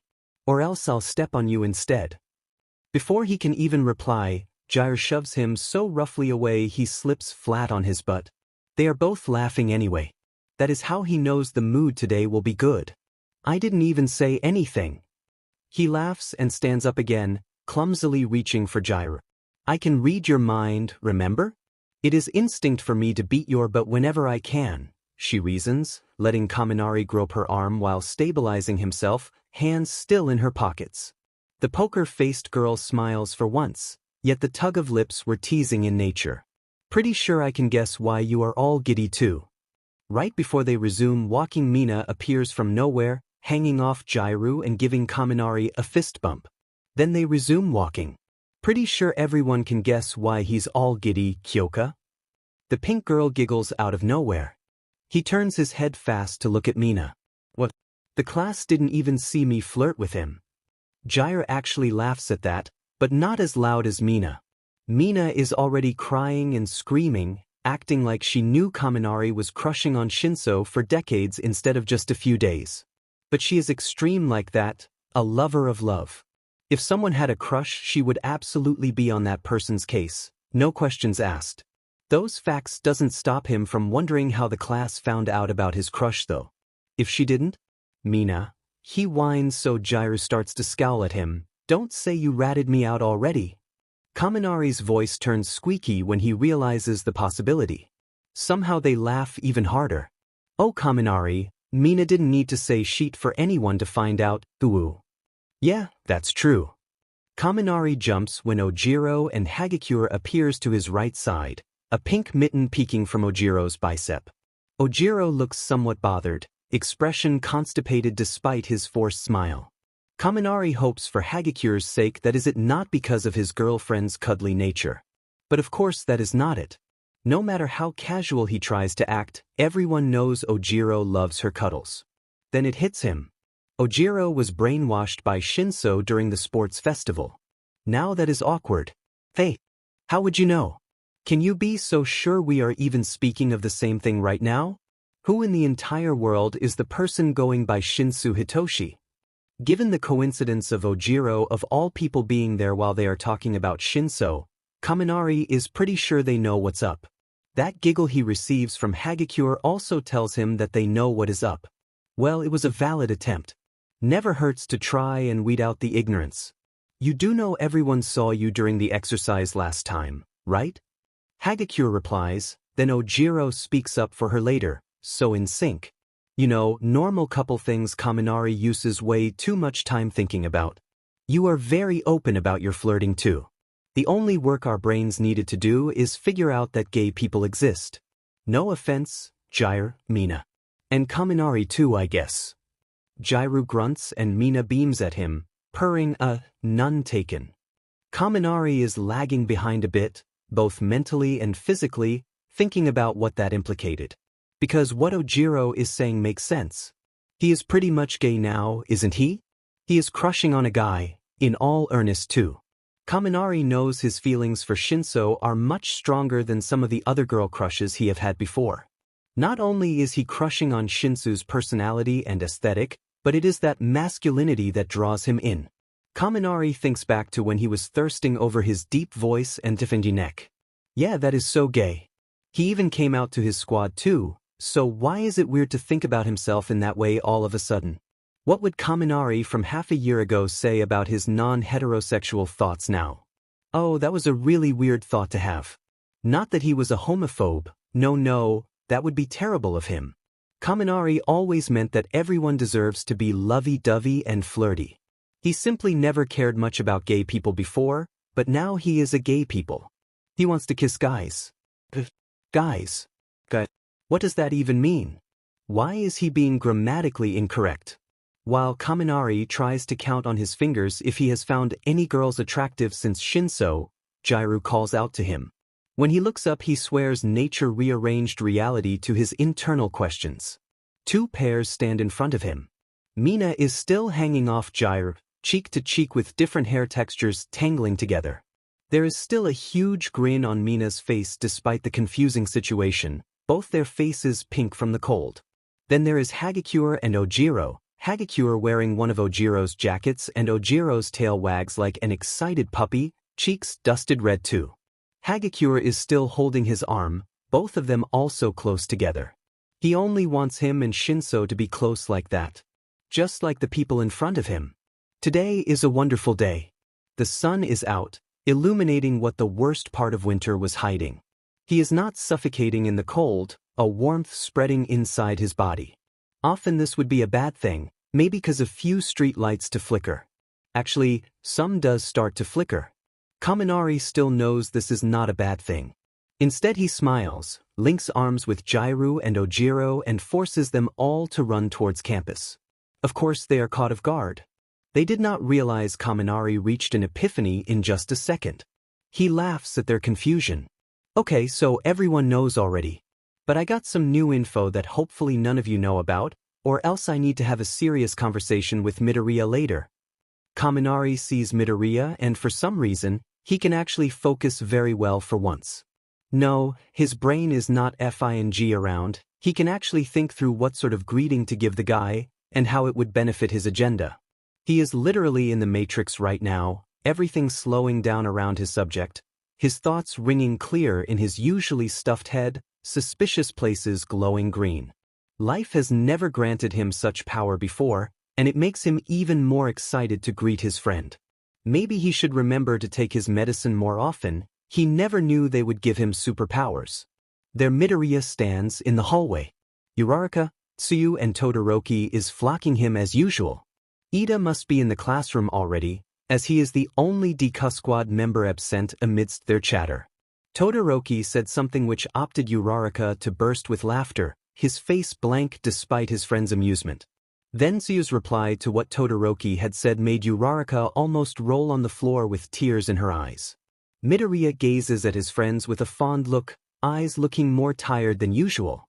There are All Might band-aids stuck on his face, maybe after overexerting himself during his training session with Shinsou and Aizawa. Kaminari can literally see everything. Hey buddy, I think you're stressing him out with the staring, Ojiro mumbles towards him while casually waving towards a nervous-looking Midoriya. Oops, too focused. Kaminari shakes his head with vigor he knows will impress his subject, grins, waves and jogs towards him and his friends. Uraraka exclaims a loud greeting after her laughing fit calmed down and Tsuyu blinks her eyes slowly at him, a sign of cherished friendship. Todoroki continues to stare at Midoriya's bruised face, like he wants to poke the All Might band-aids. Kaminari is sure he is going to ask Midoriya later about where he got them just so he can buy a dozen. Him and Uraraka perform their not-so-secret handshake, and while Kaminari planned to ease his intentions slowly into the conversation, Mina shouts towards them. Hey Midoriya! How'd training go? The group blinks at her, and Todoroki is the one to speak up about the obvious. She must be referring to your quirk training with Shinsou and Aizawa. Then he tilts his head towards his friend. I see you got a few band-aids on you as well. Is that a bad sign? Midoriya positively glows, smile blinding even for Kaminari's standards. Don't worry guys, it went well. Shinsou is very quick at picking up on Aizawa's technique. I admire his determination. Big, green eyes zero in on Kaminari for a second, emotions unreadable. Kaminari stares back. Fortunately for him, Midoriya's attention turns away, eyes closed as he laughs quietly. He rubs the back of his neck, pondering about something that makes Kaminari sweat. Though he seems sort of, sorry, I didn't mean to gossip about him. I feel kind of bad now, he exclaims, avoiding his mumbling habit gracefully, and Kaminari is impressed. Would suppressing his muttering be a part of his training with Shinsou, maybe? So that he would not mumble along whatever Shinsou said and get brainwashed? Man, Kaminari really wants to see them, especially Shinsou, train one day. It's okay, bro, honestly, you just seem worried. Everything good in Eraserhead world? Must be really tough in there. Memories of him, Mina, Kirishima, Siro and Sato being slaved by said man during the whole summer camp makes him shiver. Although he is curious about what the training looks like, he would rather not be personally attacked by their sadistic teacher either. He pats Midoriya's back to stabilize himself. Oh no, it is really not as bad as you think. Aizawa tend to focus more on stealth and quirk usage, and while Shinsou is doing better than me in those areas, I'm getting there. Energy and all good in the world surges through Kaminari's body. His body turns even more restless, and before Kaminari can even think he is pumping his fists in the air. Uraraka and Mina joins him, and now the three of them are jumping around like energized rabbits. Todoroki and Tsuyu continues to simply stare, a more fond look in their eyes. Uraraka is even lifting Midoriya up in the air, making the boy stutter and flush pink. What can he say? Midoriya got that effect on people. Yeah, Deku, if anyone can work brainpower, it's you. Wow, Blondie can write. Jairu sneers at Kaminari, who is scribbling intensely into his barely used notebook, or it is used, for complicated paper planes and funny drawings of his friends, of course. Oh, can I guess about what? Mina pipes up once she sits down with her food. Before she arrived there have only been Kaminari, Jairu, Bakugo and Kirishima sitting at their usual table in the cafeteria, Kirishima and Bakugo busy holding hands in their own corner. Which explains the quiet Kaminari have now used to scribble down evidence about Mineta being a creep, mentioning given messages prior to their fallout, videos of him creeping on the girls and statements from said girls about his behavior around them. Yes, he does actually write about the technical, gritty stuff too. That is how a mastermind works, after all. The squad is finally whole when Siro appears behind Mina, index finger and thumb on his chin while he grins, or about whom? Kaminari winks towards his taller friend. Even though he is completely wrong about whom he is writing about at the moment, there is a lot of poetry surrounding Shinsou as well. He looks down at his notes. They are far from the same level of Midoriya's infamous hero notes, handwriting barely a chicken scratch that out of nowhere resembles copies of the classic comic book, POW, font, the words not following the line work of the paper. The plan is not written in chronological order, and at one point Kaminari wrote a whole paragraph about hamburgers. He could say that he is planning a future date to an American diner or something, but no. The hamburgers have literally nothing to do with his plan. Bringing Shinsou as a date to that diner downtown would actually be a good idea though. There are small shitty doodles of Shinsou everywhere and heart clouds with their names together. Mina, of all people, actually mutters out the F- when she sees them. Yet he puffs his chest out with pride, proud to throw out all the information he gathered in a book instead of letting them die out in his head. Okay, I take it back, you cannot write. You're just trying really hard. Jairu is holding his notebook now, eyebrows pinched upwards as she tries to decode his work. Siro and Kirishima is staring down at the book too, looking confused. Kaminari does not blame the redhead, as he still makes honest mistakes about counting sometimes. There is no way he will understand what Kaminari have schemed. No, don't you fret. It's meant to be like that. Kaminari sings out while he snatches the book from Jairu's grip, said girl snorting after his response. No, listen, You know how bad shit would turn out if a villain got his hands on Midoriya's perfect, completely comprehensible books? All Japanese heroes' weaknesses would be totally exposed in perfect lil columns with detailed pictures. Hero society would be a joke. If they got this instead, their small monkey brains would never be able to fathom what sort of gold lies in here. He explains while he waves his book around, smirk on his face. Why the F would a villain care about your dumb book? Unlike Deku over there, you're writing pointless shit, just miming about some zombie F, like a DMN loser. Bakugo voices his shitty opinion. And hamburgers, Kirishima snickers, and Bakugo nods like he made a point. Kaminari stands up, not tolerating this bullshit. Please, you think I am the only one thirsting after him? Guys, back me up, Shinsou's hot as hell. A murmur starts after the statement, but Kaminari hears more agreeing sounds than the opposite. Jairu is nodding, for example, Siro looking mildly stressed by the thought, which is a good sign. Them agreeing is surprisingly good, because if none of his friends found Shinsou attractive, he might actually dump them for having terrible taste. He is hot. If he was a girl, I'd tap that right now. Mina exclaims proudly. Jairu gives the girl beside her a wary look and shushes Siro when it looks like he had something to say, then she agrees with her. He got a punker vibe that's always hot. That I am so hammered I want to nail you to the wall pickup line sold me, dude. That's hot as shit. If the guy said that to me, I'd get PR'd in an instant. Siro reads out aloud from his bonus what he's gotta say to me at one point in our relationship portion of his plan. Kaminari decides, with flushed cheeks and a stumbling tongue, that is a good time to finally close his book so Jairu and Mina will finally stop laughing. Shinsou looks like he would do some sort of drag. Okay. Kaminari is only respecting his man's hypothetical habits in the best way he knows. They all turn to look to Kirishima, awaiting his answer. He looks like he is still contemplating Kaminari's dream man and his dreamy level, holding Bakugo's hand at the same time, which is an absolute killer move. I got a type already. Bakugo looks smug. Shinsou is not exactly it, but he got some very manly qualities that I admire. His determination, for example. Like, come on, he's starting at the bottom and has already made it far enough to enter the hero course. That's super manly. Kirishima clenches his fist so the knuckles crack. Mina pinches his cheek and sings, "Oh Kirishima, sweet sweet child whom I adore. I think Kaminari also wants pointers bout the outside." She wiggles her eyebrows when his expression blows up in surprise. "Oh, so it's like that too. I got you, bro." Kirishima gives Kaminari an over-exaggerated wink which Kaminari, of course, recuperates. Then he looks thoughtful again. He did bulk up a lot, and a big man is the type of man I'm weak for. I guess I am also a sucker for the punk aesthetic now too, he says while giving Bakugo hard eyes. Bakugo snorts and punches his shoulder, a really soft gesture that makes all of them belch.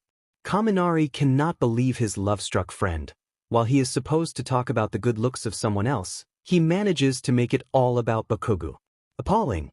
Kaminari will now make sure to only talk about Shinsou if Kirishima ever wants to talk about Bakugo ever again.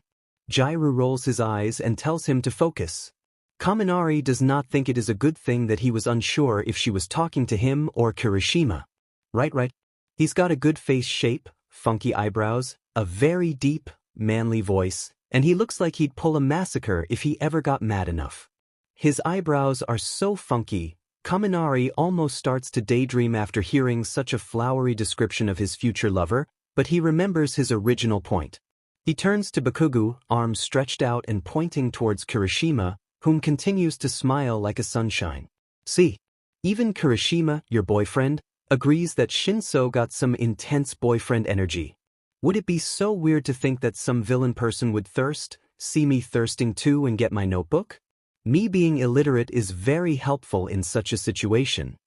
Kirishima yells at ya, dude, and gives him a high five, Siro following afterwards. Then his tallest bro stops up, and a familiar grin spreads to nearly split his face. Oh no. So, you got the hots for Shinsou. Does that, mean you low-key got the hots for Aizawa? Nope. I am not having this conversation. Kaminari shuts his book and hauls his body away from the table. His haste out of the cafeteria, he stumbles into Monoma and Kendo. Monoma, the fucker, looks somewhat delighted to see him, and Kaminari should probably turn on his matrix brain to analyze what the hell that meant. But the look vanishes the moment they collide, and he forgets it all the same. Monoma, of course, shrieks after their contact. Kendo sighs and calls out his name in an exhausted manner. Unbothered, Kaminari simply waves him off with his head down in shame. Even after walking out of the door, he can hear them laugh. While he is on the run, unsure if he should find Shinsou and flirt with him, he sees Midoriya and All Might walk out of a room together, looking as suspicious as ever. Just like that, the Matrix effect is turned on again. Midoriya is glowing green and the background, even All Might, dulls. When he laughs at whatever gray All Might said it is in slow motion. His energy levels spike up, and he uses it to greet them both, waving his arm around to catch their attention. Kaminari finds it obvious that his sight is on the glowing Midoriya. Even the pupper himself must know, given how he tilts his head and rests a knuckle to his chin. Young Kaminari, is everything good, my boy? All Might asks, probably confused as to why he is not with his usual friend group. Yeah, course. I was actually trying to find Midoriya over here, Kaminari explains while he makes his way to the student and teacher. He puts a hand on Midoriya's shoulder for emphasis, while the other hand waves his notebook around. You mind if I steal him for a bit? It's about, like, homework and stuff. He lies, figuring that All Might of all people does not have to know about his crush, and how important Midoriya's judgment is for it to work out. He figures teachers love hearing about students doing homework or something like that too. All Might laughs as heartedly as his skeleton form allows him. No, go ahead boys. I'm happy to see you are focusing even more on your hero work, young Kaminari. He smiles in earnest, and Kaminari feels guilty for lying now. But All Might is way too nice. When he gets back to his dorm, he will actually do his homework, he swears on it. They both wave their teacher away, smiling wide, watching him vanish behind a corner. Midoriya turns to look at Kaminari, face tilted and open as usual. They continue to smile at each other in silence, looking as friendly as ever.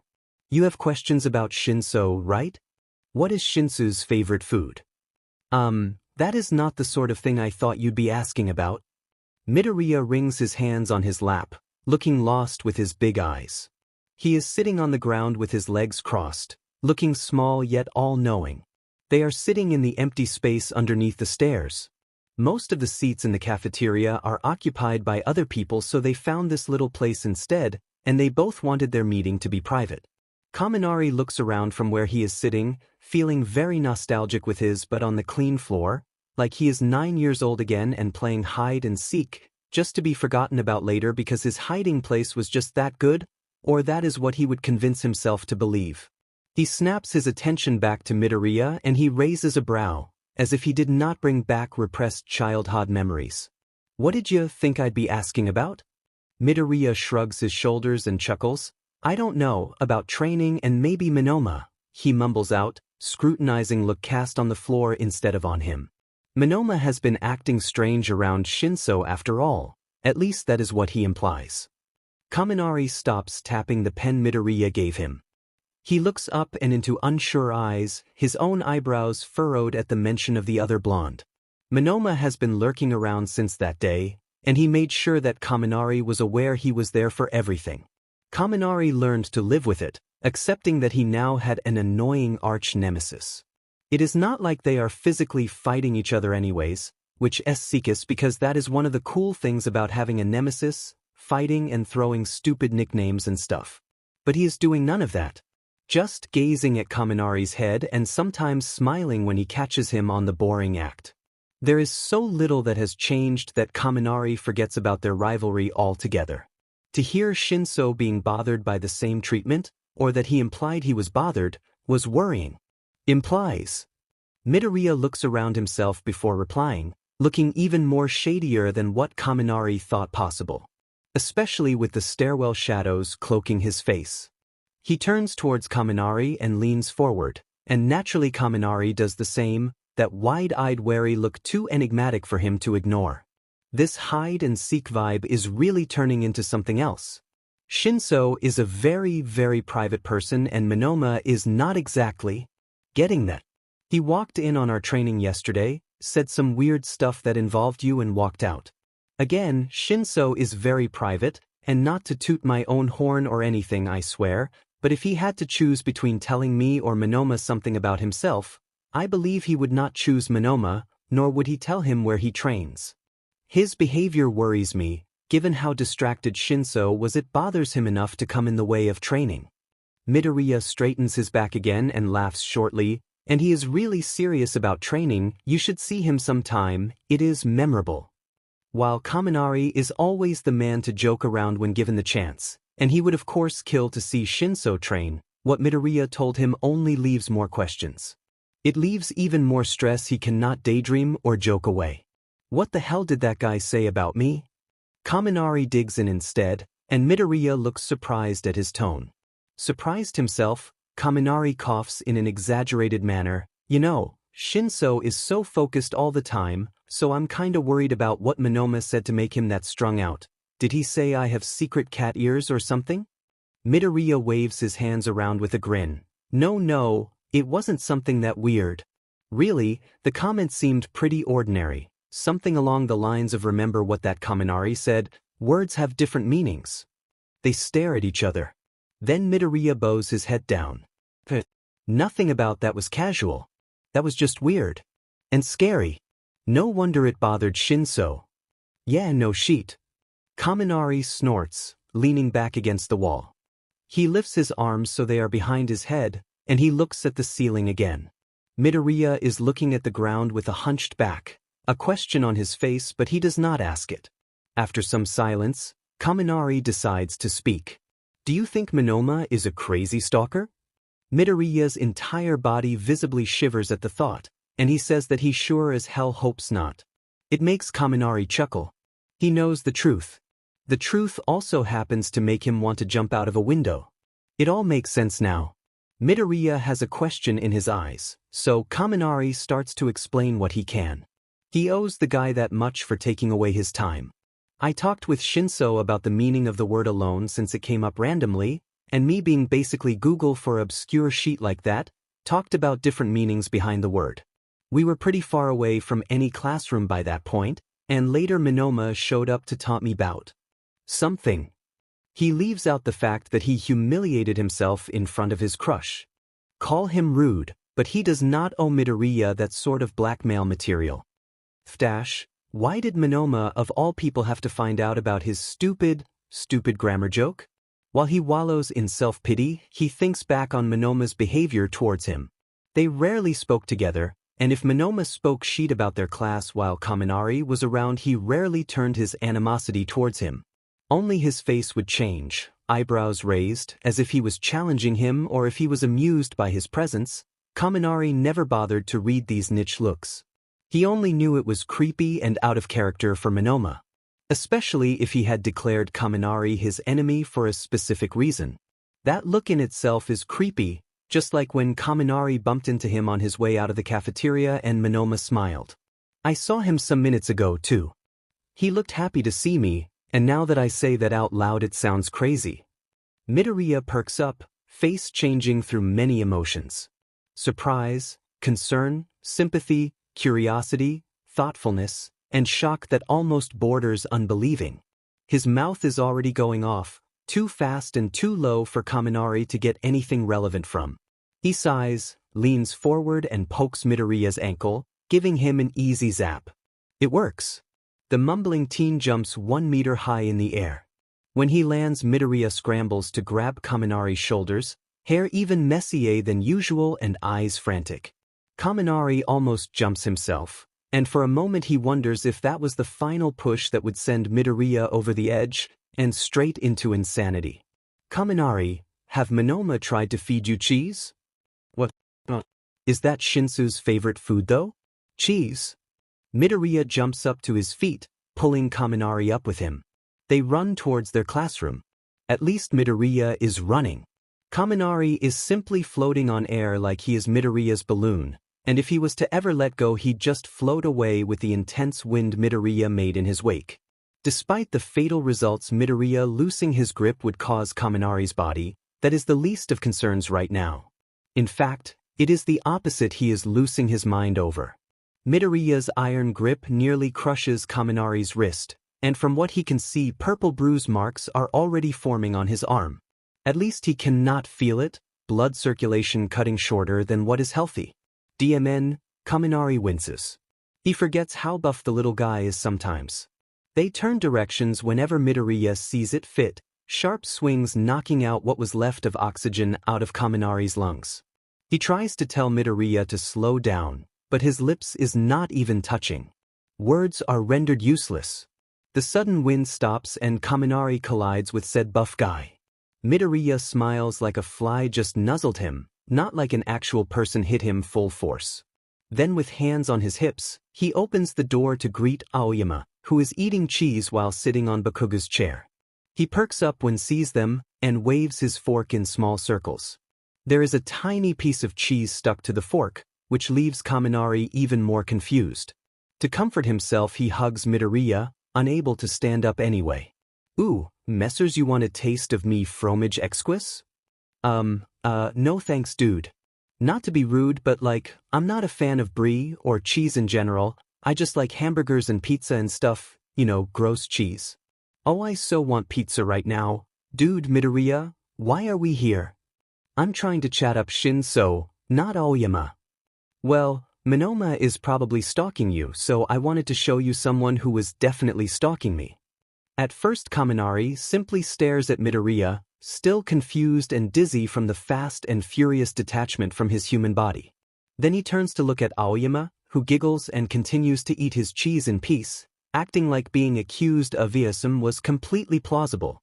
Then he really looks at Aoyama, small eyebrows narrowed at all. He studies how he sticks his pinky out while cutting his tiny slice of cheese, how he lifts his chin in the air, his quiet giggles, as if he is having the time of his life watching Kaminari act like a toddler again. And he gets it. Dramatic cryptic blonde stalking people syndrome? I don't think it is necessary to call it a syndrome, but yes. Aoyama continues to giggle and eat cheese, nodding along whatever the two said about him. The setting is as good as their classroom lets it be. Midoriya had closed the blinds and turned the lights off, plunging the interrogation room into darkness. The only source of light comes from Kaminari almost short-circuiting the tiny office lamp Aizawa never bothered to remove from his desk. Given Kaminari's knack of making everything look ridiculous, the lamp was bound to be connected to a short wire he had to be mindful of. To compensate, they forced Aoyama to sit closer to the front so the wire would not strain as much when Kaminari would wave it around. Aoyama continues to not give a shit, and Kaminari finds it hard to be intimidating while pulling on an office lamp just to flicker the blinding light on the suspect's face. On Aoyama's face. "So, Aoyama, you think you're slick, huh?" Kaminari sneers up in his face, trying to channel his inner passive-aggressive Bakugo. Not many people would believe such a creature existed, but Kaminari has mastered the art of annoying Bakugo on levels people rarely dared to reach, and therefore only he and Kirishima, but that's it. Okay, maybe Mina too has lived to tell the tale. "Kaminari, I don't think this is working." Midoriya speaks from where he stands beside the door, voice unsure. And he might demon well be right, given the suspect's tight-lipped smile, taunting them without speaking a word. Kaminari visibly deflates, turning to Midoriya with a whine threatening to leave his throat. "Well, what are we supposed to do then? You want to be bad cop?" Despite his excessive need to feel cooler than he actually is, once the thought crosses his mind, Kaminari is overcome with giddiness for such a situation to happen. Everyone, except maybe Bakugo, finds it hella cool when Midoriya gets intense. Kaminari tries to hand him the lamp, but instead he almost falls backwards when the wire threatens to snap. That sort of failure does not stop the knowing smirk from spreading on his face. "You totally want to be bad cop." Midoriya's eyes turns big enough that Kaminari can see it from where he is standing in front of Aoyama. Then he shakes his head like a wet puppy and makes his way to Kaminari, scratching his cheek with a finger while he speaks. No. I'm just saying that Aoyama doesn't have much to confess to now. Really, he doesn't have anything to lie about either. His careful steps echo more loudly than what should be normal. the sound stops at last, and instead of standing in front of Aoyama alongside Kaminari, he is now behind him. Midoriya puts a hand on the suspect's shoulder, bruised knuckles paling when he squeezes. When he speaks again, his voice is calm in the same way landscapes are calm right before lightning hits. He already told me he stalked me and why he did it. So I know he will answer all your questions on his own anyways, bad cop aside. His presence causes Aoyama to fidget, and Kaminari grins. Sick. Kaminari sits his butt on Aizawa's desk, feeling powerful. So, bad co Midoriya, you'll keep tabs on Aoyama then? Make sure he won't bail all of a sudden. Midoriya nods with a determined look on his face. He retreats his hand from Aoyama's shoulder, now turning to look down on the suspect with arms crossed. The room is silent as Midoriya gets into character. Kaminari feels kind of sorry for their suspect, given how he is now sweating bullets under the bad cop's intense gaze. He realizes it has become his role to break the ice, and Kaminari does so by clapping his hands together, gaining Aoyama's attention. The blonde turns his head quickly to look at Kaminari, his eyelids now pinched together because of the light. Yes, finally he reacted to it. Let's recap. Some weeks ago you already told Midoriya that you stalked him. You felt like best buds since both your bodies get wrecked while using your quirks, and you wanted to show friendly appreciation. This decision resulted in you breaching the privacy of a fellow classmate. Kaminari speaks with a confident tone, putting that familiar drawl on his voice that he has heard plenty of times in American buddy cop movies. He flashes the light once again to the suspect's face. Am I right so far? Aoyama simply nods, still tight-lipped. Kaminari lets the silence sink dramatically before speaking. Midoriya didn't feel the need to ask questions at the time, but you know me, unbearably confused all the time. Like a toddler, if I'm gonna quote Officer Jiraiya here, he tries to lighten the atmosphere, blinking his lights at the same time. It does not work. Oh well, even he cannot land a joke sometime. Kaminari sinks back to his cop persona instead. First of all, what about stalking sounds reasonable to you? Is not reasonable at all, evidement. I was impossibly slow to catch up on Midoriya's distress, though I tried to ease his worries by offering what I love in return. Cheese. Kaminari adds on. Aoyama looks down on the desk, a little flustered. Yes, cheese. Well, it's good and all that you know that was creepy. But I kinda need you to tap into past Aoyama who believed stalking nervous boys was a good idea. He feels something click and quickly adds on. Like, is it pride that stopped you from actually talking to Midoriya? Was the cheese thing actually a trick to hide the fact you actually hate him? It must be some complex. Midoriya breaks from his character, waving his arms around to protect his friend's honor. No, that cannot be it. Aoyama has been friendly and much more approachable ever since then. His eyes go blank and he hunches in on himself. Midoriya has been so good at suppressing his habit lately, but now when he lifts his hand to cradle his chin, Kaminari knows there will be no end to the mumbling. However, making me believe this would be an incredibly good strategy if he truly did have something against me. Both apparently police officers start to create conspiracy theory after conspiracy theory, further channeling Todoroki with every outrageous point made.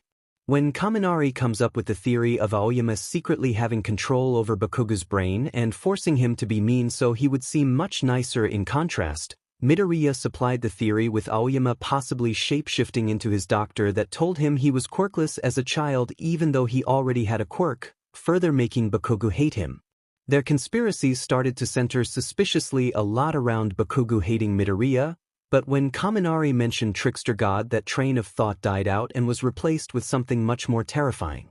Midoriya's face was positively white when he then supplied with the theory of Aoyama and Monoma being Trickster God's chaotic children, given their shared interest in European culture and their similar posh body language. None of them would know much of human culture given their divine heritage, and would therefore act strange and do questionable things no mortal could explain. Kaminari's mind was positively blown after his fellow officer's sharp observation, almost falling off the desk multiple times during Midoriya's in-depth explanation. At that point, Aoyama finally stood up from the chair, its legs screeching against the floor. Both Kaminari and Midoriya fall silent. Suff it, officers, calm down. I do not hate Midoriya, Aoyama turns to give said boy a meaningful look. I relate to his struggle and wanted to show this sentiment, but at that time I did not feel worthy to do so. Midoriya had come so far with his quirk while I continued, or continue in all honesty, to struggle. Kaminari opens his mouth to share helpful words, now feeling guilty for Aoyama's sake. But Midoriya is once again the better cop between the two of them, clasping a hand over his mouth. Said suspect takes a moment to relax, mumbling words in French before straightening himself, chest puffed out and chin tilted upwards. In my family we are affectionate, but we are also prideful. When they found out of my incompetence they were gravely disappointed, and I felt like the biggest idiot on earth. And that simply does not cut it. My pride was too damaged for me to come up front to Midoriya. Nevertheless I did not have the social capability to do so either. He giggles nervously, palms sliding through his hair as he poses. I do not know if you have noticed, but I am not the very best when it comes to intermingling with my fellow classmates. Oh yeah, we know, Kaminari blurts out. Aoyama ignores him. Instead he smiles and prances towards the door. Aoyama makes the choice to not open it like a normal person, opting to throw it wide open so the blinding light illuminates the dark interrogation room. It makes the officers cringe, Kaminari's tiny office lamp paling in comparison to Aoyama's extravagant flair. Aoyama only giggles in response to their pain. I hope what I had to say will help you when it comes to Monoma. However, that blonde will probably be much harder to tackle as he does not seem particularly fond of you, at all. Nevertheless, good luck with the Etalon Violet, officer. Yeah dude, thanks for your tea. How did you know about Dash? Aoyama simply winks, giggles and closes the door after him. Midoriya and Kaminari continues to stand there in the darkness, lamp now turned off. Kaminari does not make a move to turn it on either, brain too busy reflecting on Aoyama's confession. It would not be his place to say either way, as he was only a shitty fake cop, but what he was told today makes sense. On par with Midoriya's theory, even. Parts of Aoyama's reasoning also fit with what they know of Monoma's personality, his wounded pride especially. It would not be a stretch to say he also SCKS ball when it comes to communicating with others, if his intense monologues count for anything. And they do, shitty fake cop or not, Kaminari cannot let a bit of speculation go to waste. Well, Kaminari pops his tongue and continues to speak towards the darkness, leaning into the desk he continues to sit on. That went well. You also think Monoma's lurking cause, he absolute sheet when it comes to basic human behavior, and that stalking a person he is attracted to is a completely normal and not creepy thing to do. It would be in character for Midoriya to nod despite Kaminari not being able to see it, so he imagines that is what he is doing during the PRGNT silence after Kaminari's rhetorical question. Yes, hold on, are you saying that Monoma is attracted to you? Kaminari blanches. What? He's got a crush on Shinsou, and we're competing, that's the whole point. Midoriya oohs afterwards, probably nodding once again. The sounds of sneakers squeaking and accidentally hitting chair legs fill the silence and Kaminari suspects that Midoriya is trying to find the door. He manages to do so in the end, slow to open it compared to Aoyama. It was obvious that the dramatic guy wanted to blind them on purpose, but Midoriya is too nice to do that. Instead he stands beside the open door, content smile on his face as he makes a small gesture for Kaminari to walk before him.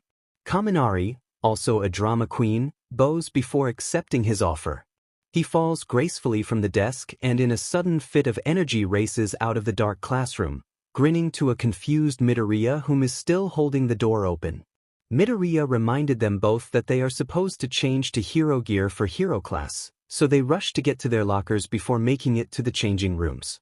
With gym bags in hand, their pace slows down and they end up walking in relative silence. Kaminari is still thinking about Monoma and Aoyama until Midoriya pipes up, eyes wide and confused. You are attracted to Shinsou? We meet again, Shinsou dash. Nope. Is the only reply Monoma gets. Shinsou power walks right away from him with no direction in mind. Given Monoma interrupting his training to try and intimidate Shinsou, and succeeding, Aizawa had demanded for Shinsou to come to the teacher's lounge so they could train once more, properly this time. Shinsou is now rightfully exhausted and the only thing he wants to do is go to his space and take a short yet needed nap on soft grass. But he cannot go there with Monoma on his tail. He does not want anyone to infiltrate his usual destination, but Monoma was now the person he least wanted in there. Apparently he is a stalker, and no matter how creepy Shinsou looks, he does not F around with stalkers. Monoma is still right behind him, hands thrown out as he tries to explain himself. My, you wound me, Shinsou. I simply want to explain yesterday's incident to you, with some compelling sources too, may I add dash. You listened in on me having a conversation even though we were far from your classroom, and interrupted my hero training just to say you did so. I never told you where I train. What FNG sources makes you do that? Shinsou grits out, losing all manners yet waiting for Monoma to reply so he could tell him to F right off. Clever Sheet does not reply. Instead he jumps in front of Shinsou, invading his personal space because that is exactly what Shinsou needs right now. The only reason Shinsou has not shoved Monoma off him is because there is a glowing book between them distracting him with its obnoxious yellow color and terrible, holographic stickers. It is covered in black marker doodles, yet there is no name on it. It does not look like Monoma's property at all. Shinsou scoffs. A thief too, huh? Monoma shakes his head but then he stops, makes a so hand motion and shrugs. Instead of giving Shinsou anything insightful to bite on, he proceeds to open the book and tries to show Shinsou the pages. He takes a peek of decent-looking Pikachu and knows exactly whose book it is. Nope. That was the last straw. He turns around and walks away from Monoma, not even bothering to give him the time of his day. A strange choking sound emits from behind him and Shinsou takes it as a signal to walk even faster. Instead Monoma grabs his arm instead and yells, "We used to talk, but now that you are seeing that fool instead you won't even give me a glance. Am I not worth anything to you anymore?" Technically he did not reply to anything Shinsou had said, so Shinsou cannot brainwash him to F off like he wants him to. Shinsou doubts he would be able to do so anyway. There was something about that tone that made him stop. A light tremble, something desperate in there that he can relate to. He might call Monoma creepy all he wants, and he is creepy, no doubt about that, but truth is that they are more alike than most people in this enormous school. Shinsou is not a depressed person. Tired and sometimes sad, of course, but what teenager is not prone to the casual bursts of self-deprecation? However, the poignant yet sudden reflection of his own personality and rather sad life caused by Monoma's desperate words really does bum him out. With a sigh he turns around, looks back at Monoma with a look that says, "You have only one chance," and Monoma smiles. Shinsou does not want this guy to be happy for interrupting his very important, yet very short break, so he levels him a glare harsh enough that Monoma actually shrinks a little.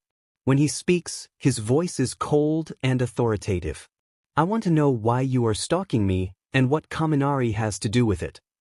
He crosses his arms and shakes his head when Monoma proceeds to open the book, and no, you will do that without opening the book. That's invasion of privacy.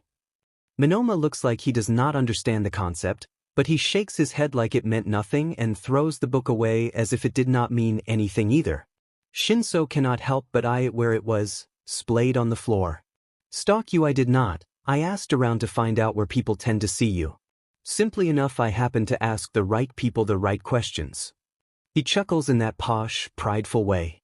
Shinsou does not know if he trusts the words, but he hears them out anyway. Then Monoma's face turns serious, smile still plastered on with different intentions Shinsou cannot get behind. "However, I do keep an eye on Kaminari as of late. I do not trust him in the slightest." "You don't trust anyone in Class A?" "Yes, but he is different this time around. His intelligence reminds me of a shrimp's, yet he managed to land in the heroics. I cannot for the life of me fathom how he could possibly do so on his own. The behavior he exhibits reads as suspicious as well, especially with the way he looks at you. It is simply not innocent." Shinsou regrets ever letting Monoma speak. Why are shrimps involved? Why did he call Kaminari dumb when he is so skilled in English Mike wants him to tutor other students, when his parents saw it fit to teach him about FING electrostatics when he was only 4 years old? By his wording, It seems like he actually understood it by then too. Shinsou does not even know what electrostatics is now. Most of all, why is Monoma of all people calling Kaminari suspicious when he is out here, stalking people and stealing property? And then there is the bit about looks not being innocent. Shinsou really wonders if Monoma even knows he implied that Kaminari gives him bedroom eyes whenever they meet each other. In all honesty, he would not put it past him to not get this sort of cue even when it left his own mouth. He is at loss for what to do with all this random, seemingly pointless information. So he nods and stares at the ground, mouth a thin line to stop himself from cursing out loud. He only wanted a FING nap. It is only by sheer politeness that Shinsou manages to bite out a reply. So what? So what? Monoma looks scandalized, as if everything he said made any sense, and Shinsou is the weirdo for not understanding. You are communicating with him, even though he could very much be a threat. Do you not understand the situation? I am trying to help you. Shinsou simply stares ahead at Monoma, hand resting on his temple. It is both sad and weird how much Monoma's tone reminds him of an overprotective girlfriend, or, well, stalker. The worst part is that Monoma acts like he has shared very private and deep conversations with Kaminari, when in reality they have only had 3 conversations in total. He was probably there for all of them too. With that thought, a chill runs up his spine. It did hurt in middle school, but he sort of wishes people would just go back to not giving a shit about him. Then he would not deal with this, whatever this is supposed to be. A common misconception people tend to share when it comes to Shinsou is that he is a MSTR of psychology. That he can read people's emotions well and understand where they originate from, then manipulate them with this knowledge. While Shinsou does find such subjects interesting, no one gave him a chance to hone those interests in fear he would use it to control others. Therefore Shinsou, that scheming mastermind, finds himself completely lost in what caused this outburst. Apparently he and Kaminari unleashed something really terrible by talking with each other, but how? Hell, maybe this has nothing to do with us, he finds himself thinking. Maybe this is a weird human thing where people push their emotions on others because they feel like they cannot deal with it on their own, or something. Maybe Shinsou has come to this conclusion because he really wants to separate himself from Monoma at the moment, but who could judge him for that? He rubs his eyes and drawls. Honestly, it just sounds like you are trying to help yourself with some unresolved inner issue here. Shinsou removes his hand from his face, and it hovers over Monoma's shoulder awkwardly, unsure of what to do. He pats the shoulder once, twice, and puts it down by his own side. The look on Monoma's face is the one of a guy who has never been touched in a comforting manner before in his entire life, and Shinsou despises how relatable it is. You'll figure it out. Don't take it out on blonde, notebook-owning Pikachu fans. They stand there in silence, Monoma processing his words while Shinsou only wishes to disappear. His loneliness. All the bullying from middle school, all the people who would not even spare him a glance once they found out his quirk, and all the rotten people who wanted to use him for their own disgusting pursuits of power. This situation right here is the worst thing he has had to go through in his life. Then Monoma nods quickly, shoulder raised to red ears as he mumbles out an excessive goodbye and an obnoxious laugh. The guy actually runs out of sight. Shinsou stands alone in the hallway. Or, well, alone is apparently subjective to the context of the situation. Shinsou is confined by the book laying on the corridor floor, all alone, or some bullshit. He feels like he should be worried that he remembers so much from that weird conversation with Kaminari. Some seconds go with the book still on the floor and Shinsou hovering over it. He ponders if it is worth it to pick it up or if he should stop giving a shit and find a corner to take a quick nap on. Despite all odds, he ends up picking up the neon notebook. And he starts to walk, holds it low and is careful to not even look down on it. The realization that he and Monoma are somewhat similar has now scared him from following even what vaguely reminds him of the blonde's footsteps. Shinsou stops himself from thinking of this situation any longer and thinks about the much safer present. Class is starting soon and he has to hurry back despite sleep deprivation. He can probably meet Kaminari once after class to give it back to him. For some reason, it is very hard to not be bothered by the DMN book. Kaminari is barely halfway during hero training when he remembers his notebook. And just like that, all confidence he ever held in training goes out of the drain, and is replaced with pure horror. "Whoa, Kaminari, what's wrong?" Ojiro asks him after sensing sparks hitting against his tail. Thankfully the limb is strong enough to withhold the small shocks, because not only would it make Ojiro sad if it actually hurt, it would be inconvenient to hurt his teammate during an exercise. An exercise he totally does not have the time for. Another giggle rises before Kaminari can answer, Aoyama sliding in smoothly from his supposed hideout. Oh, did the bachelier finally remember something? Something of importance, perhaps. Ugh, how do you know everything? Kaminari is surprisingly calm when it came to hanging around Aoyama after the interrogation. In fact, hearing out his reasoning behind his actions helped Kaminari understand him more as a person, too. What was stressing him out about his fellow blonde is his ability to simply know everything about people's emotional state. While they were walking to the training grounds, Midoriya reassured him and said that Aoyama knows personal information about everyone. But that did not stop Kaminari from wanting to rip his hair from his scalp whenever he felt those purple eyes on him, though. Yet Kaminari stops himself from touching his hair, letting out a high-pitched whine instead. Speaking of hair ruffling and emotions, Jiru's earlobe slaps both him and Aoyama. "You two shut it. Hagakure could be anywhere, so focus on the plan and you'll get back to whatever you need to do. Got it?" Amidst Jiru's authoritative hiss, Kaminari remembers the exercise once again. Him, Ojiro, Jiru and Aoyama are teamed up against Bakugo, Hagakure, Kirishima and Mina. Team Bakugo is supposed to kidnap Jiru while Jiru's team has to kidnap Bakugo. A rather low blow for Bakugo after what happened during summer camp, but Kaminari is sure there will be a deeper meaning behind this exercise that will help the entire class anyway. At least they are in a replica of a torn-down city instead of a burning forest, because that choice would be way too obvious. They are deciding to stay low, as most of the group decided that being as loud as Bakugo's team would only cause chaos, as if that was a bad thing. Kaminari would rather overwhelm the group. Him, Aoyama and Jiru have perfect quirks for such a huge distraction, but Aoyama was worried about overusing his quirk too fast. Jiru deemed it stupid to put the target so far out in the fighting lines, and Ojiro is a guy of tactic. Flashy quirks going off everywhere would end up distracting him too, he had said. Their more boring plan is to keep Ojiro close to Jiru given his combat skills, while Kaminari and Aoyama will stay further away, in the shadows. Or they are supposed to be further away, at least. Jiru scolds them and then they are walking away again, to his short-lived relief because Aoyama is unbearable when he teases. And that comes from Kaminari. They fall quiet, giving Jiru the peace to listen through her earphone jacks.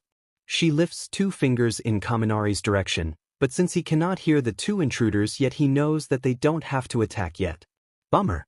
Then she points at Ojiro, forms a heart with her hands and points towards a building behind him, signaling Hagakure's presence. Ojiro blushes and Kaminari has to fight down a snort. Young love, so sweet, so foreign. Maybe he can experience it with some mysterious purple-haired cutie one day, once he gets his book back of course. Damn it, he put way too much effort into it to let it get lost now. The problem is that the book is not only about Shinsou. Or, well, that is the provenance of his stress, but the book contains other important things he should not let go to waste. Kaminari used it to catalog sources of Minetta's behavior as well, since their class agreed something about the guy needed to be done. Kaminari has a folder on his phone stock full with screenshots and videos of him acting feral. There is one screenshot in particular that is especially juicy, of Minetta sharing pictures of Yamamo's mom with belittling captions to said girl, even though Momo have never introduced the class to her mother. Basically, Kaminari has some truly gross shit that can get Minetta expelled, all on his phone. Plenty of the stuff too. If he was not an accident-prone person that would be enough. But FING up stuff is sort of his trademark now, so he has to be more careful, cataloging some information. He did not get that far until he just started talking about Shinsou, but then that would also be all in vain. Kaminari sends a tiny shock towards Jiru's direction, points behind himself and shrugs his shoulders, asking who is behind him just for heads up. He needs answers so he can end this quickly. She rolls her eyes like it is obvious and makes another heart. Ah, Bakugo and Kirishima. So Mina is still lost somewhere. Where the F did Raccoon go?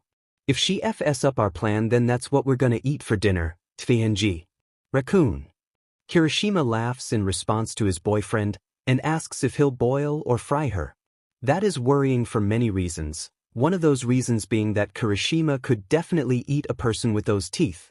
For a second, Kaminari hopes Mina did not F up their plan, even though they are on opposing sides. If you did not know what was going on, it would look like Ojiro got so scared after the mention of cannibalism he swept Jiru up in his tail and took off. But Kaminari knows that they are simply going to one of their marked hangouts.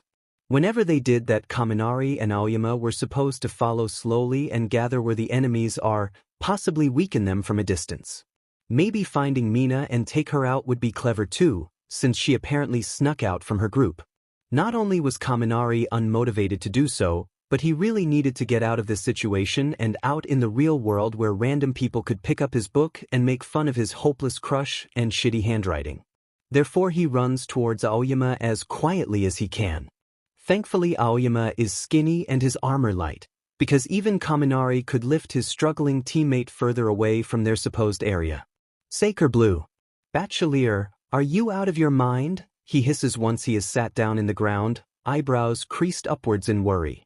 The two blondes are hidden underneath a flipped car, not that far off from where they were supposed to be but further away from both Bakugo and Hagakure. Kaminari can only make a SOSO hand gesture, but he is back to smirking in an instant. Clothes or not, they are much safer here, and his chatterbox but can finally speak again. I know you're scared of overusing yourself, Kaminari starts off, still whispering and using his hands to communicate still, but we both know what will give us the quickest win, okay? We both got that dramatic flair, we're flashy, we got the quirks, all of it, and you know it too. Aoyama is not completely convinced yet, looking down at his belt in an insecure manner, which is bizarre to Kaminari. He never looked like this before, always sparkling and smiling even when no one watched him. I know it, Bachelier, even you struggle with your quirk more than most, just like me. But there is a difference between you and me. The twinkle was much more sad than usual. While you found love and victory last exercise, I only found failure. I was a burden to my team, and I do not want that to be my trademark. I only want a twinkle. And you will. Kaminari raises his voice the lightest bit, searching Aoyama's eyes despite him still looking doubtful and sad. God, he is really not good with emotions like these. He makes jokes, he is a meme. That is his trademark. But he will be demed if he cannot be more versatile than that. Qu'en avance pas, Recule? Kaminari speaks in shitty French, hoping he did not say something completely random, but if he did, that it at least involved some sort of cheese. If you're gonna twinkle, you need to take risks and evolve, you know. You've gotta stand out and be an idiot sometimes, show what you're made of. And I know you got the soul of a dumbass in you. If that sentence came from anyone but Kaminari, it would be an insult. Aoyama seems to get his sentiment, batting his eyelashes while deep in thought. That will not do. Kaminari grabs his shoulders, also giving him a slight shock. He grins wide as he speaks. You've been a dumbass in the dark, behind Midoriya's window and behind us all, but you don't belong back there. You're meant for something bigger, something flashy. Join me and be brain dead out here in broad daylight. Aoyama's eyes are wide again, like he has never heard a speech more appealing. Then his demeanor becomes much more familiar, chin raised and mouth in a tight-lipped smile. Kaminari knows something has changed anyways, in the way his teeth start to peek out from said smile. His irises are different too, in a way Kaminari cannot explain. Glittering with purpose this time, like the ashes of a reborn phoenix or something else as poetic. Simply put, he begins to twinkle again, just like he is supposed to. Well, you know, men speaking Francais makes me weak. I literally did not know that, but I totally get it, man. If Shinsou started speaking French to me, I'd lose my freaking marbles. Kaminari huffs while he stands up, giving Aoyama a helpful hand. Something flashes on his face as he reaches out to Kaminari's hand. Aoyama is smiling again, eyes knowing in a way that does not make Kaminari paranoid this time. The grip is tight as if they are signing a contract, but Kaminari is surprisingly enough not scared of the implications. When Aoyama is lifted up, he finally drops the bomb. How about I offer him a course in French then? Kaminari cracks his knuckles and fingers, reading his discharge by using the memory of Shinsou's face to hype himself up. He turns to give Aoyama a wide-eyed look, who is also stretching his arms over his head in his signature move. If you do that, I will let you renovate my room. Hell, Kirishima's wardrobe too. Aoyama stills. Like a doll. It is painfully quiet. So quiet Kaminari can hear Hagakure in the far-off distance. Aoyama's knees buckle and he drops down, arms behind his head as he shoots. Directly up in the sky. A proper madman. And lasers are hella cool. Kaminari has seen many heroes use them in very badass, flashy ways before. It is also what he asked for when he gave that speech to Aoyama, right? For him to be flashy, and he is for sure succeeding in that. But rubble and sparkles and one singular car are flying around now. Even Kaminari is flying around, even if he does not realize it. What he does realize at the moment is that lasers are a DMN hazard. His stomach twists up and down as he is forcefully spinned back and forth, orbiting the thick laser beam and almost losing a tiny eyebrow every time he comes too close to the glowing center. Kaminari probably threw up in his mouth already, he can honest to trickster god not tell. People are shouting, Bakugo the loudest as he exclaims, "What the f is this damassery?" But the one good thing caused by this shitty situation is that from this height, Kaminari can see everything. Hagakure comes in the form of a pair of big gloves running closer to Aoyama, like a moth to the flame. He sends a smaller beam from his shoulder laser in her direction, using her reflective quirk to his advantage. With his light trick he blinds Kirishima during his fist fight with Ojiro. Mina finally appeared from her hiding place, maneuvering to Jairu in the balcony of a tall apartment building. They are in the 5th story, but it does not stop Bakugo from blowing himself upwards towards his target. But he struggles, since Ojiro is doing a good job lapping at his ankles and pulling him down with his tail. That might be the reason why Kirishima is now crushing his face into the ground. It is a mess. Not as messy as Kaminari's intestines, but it is a mess that Kaminari is happy to see. He checks the information on his pointers, and curses when he sees he is too far away to shoot Bakugo. Apparently, if he rotates 5 more times he will reach a reasonable range and shoot his target. His second spin around he looks down to see how Aoyama is doing, and realizes that he is slowly weakening his laser, looking constipated as sheet. Automatically he checks his pointer to see if he can shoot sooner, and he grins when his suspicion is affirmative. Good going, buddy. Lower me a little, will ya? What, Denki watu, doing up there? Are you a bird or something? Did Tokoyami teach you how to fly? Mina turns around to ask and gets punched straight in the face, courtesy by Jairu. She continues to get owned for a short PRD of time, and while she recovers Jairu uses her earphone jacks to maneuver a few balconies away, thus closer to Kaminari and Aoyama. Basically, she is now safer. Kaminari almost cries both because of intense motion sickness and happiness. His unplanned plan is going exactly according to plan. 2 more spins and he can shoot. And they would not even suspect the inevitable hit, since Kaminari probably looks brain-dead from where he is spinning. Therefore he lays his stupidity on thick, laughs loudly and throws his thumbs up, letting vomit drip a few places to fool the other team even more. All is allowed in love and war. You went dumb already? Jairu screams, also fooled by his act. Her face is red from what Kaminari can see. Hagakure giggles, sounding like she is right behind him. She is. One more spin. One more spin. Please don't let Hagakure come close. You had one job, Kaminari Denki. One F job. Oh, Jairu is said. So said she is about to plug her earphone jacks into her stereo boots. Hagakure's fingers brush against his hair, and she giggles out, she'll blast you. Kaminari aims his shooter towards Bakugo before Hagakure can grab him, before Jairu can blast him to Kingdom Come. He aims right between his ears, and he sees the moment the shock hits. Bakugo's feral eyes goes blank, rolls to the back of his skull and his body trembles like he is undergoing a seizure in mid-air. Then he drops like a dead fly. From 5 stories. Kirishima's eyes bug out. Kaminari cannot lie. He sees his breathes a little when he realizes what he just did. Hagakure, his supposed enemy, whispers a curse from behind him, arms curling around his shoulders in a comforting gesture. Kaminari is not comforted at all. Some primal animal instinct unlocks in his friend. The sharpest edges Kaminari has ever seen covers his body, making him seem much taller than he actually is, a literal mountain of anger. All soft spots are erased where he stands and snarls like he'll bite the head off anyone in front of him. His posture is hunched like a beast and his claws are spread out. For a moment Kaminari can imagine his feral friend rip him a new one with those goddamn talons. At the very least Kirishima is stranded on the ground. Kirishima takes a leap towards the building, crushing it halfway in.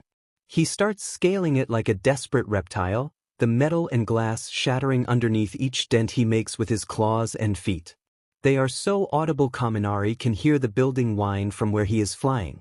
Before Kirishima can grab Bakugo, Jiru circles the target's arm with the earphone jack and pulls him away, probably realizing how serious the situation had become and that throwing a hissy fit right now would be even more stupid. But now she is stuck.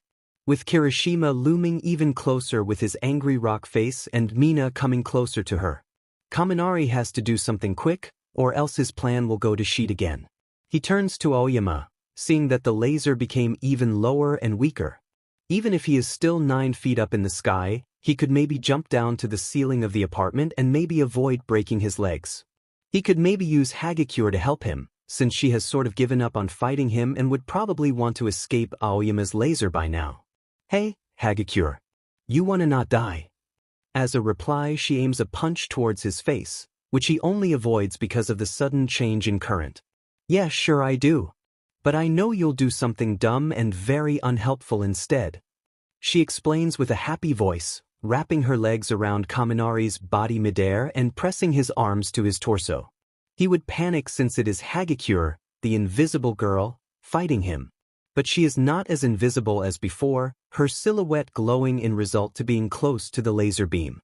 He headbutts her chin to loosen her hold on him, aims his sharpshooter a direction away from the apartment and shoots himself far away from the beam and Hagakure. Kaminari has not vomited as much in his life as when he was spinning in the sky like some pathetic version of an UFO, but hitting his back against the ceiling of an apartment made to handle full-force attacks from pro heroes full speed might take the cake. Even the sound his back made on impact makes his tongue dry, pain blooming on his sore sides. He lays out like a paralyzed starfish and shouts so his throat burns. Jiru jump! He continues to shout through the sounds of light bulbs shattering, high electricity frying his brain, snot, blood and vomit molding into his sweaty, numb skin and ruined hero uniform. The release makes him lose control of his entire body, limbs beginning to ache when they repeatedly hit the surface he lays on. His headache splits his brain apart like it is trying to dissect itself and learn how to make this experience even more shitty than it already is. Jiru must have jumped, because through his brain trying to self-destruct he hears her shout Ojiro's name, whom replies with a gotcha. Quick footsteps patter away into non-existence, and he is left with only himself. His body resists, but after uncounted minutes he forces himself to turn to his side. After all this bullshit he pulled and somehow survived, he won't be taken down by choking on some vomit. Then he rests, waits for the clock to ring to see which team has won. And he knows he did all of this so he could end this exercise quickly and retrieve his beloved book, but right now he never wants the DMN clock to ring. For one, it will make him dive head first into another seizure. The second thing is, seizures are the worst. In the peace he can finally calm down, chest heaving like never before. Then he feels the familiar tingle before the alarm. Aizawa could stop the alarm from ever going off, but he knew he deserved it anyway. He mutters out a curse and tries to brace himself. Calloused hands lifts his head a feather away from the ground, then they cover his ears. Kaminari catches a peek of firetruck red, and despite his stupidity he manages to smile back to Kirishima. The alarm continues to ring so Kirishima does not say anything, he only smiles gently as he protects Kaminari's ears from the loud sound.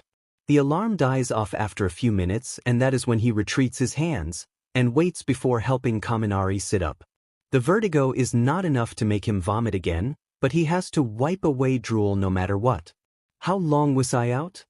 He asks only because he knew Recovery Girl would ask him later. Kirishima stills, gears visibly turning as he counts on his fingers how many minutes went. God, they are both disasters. About 3 minutes, I think.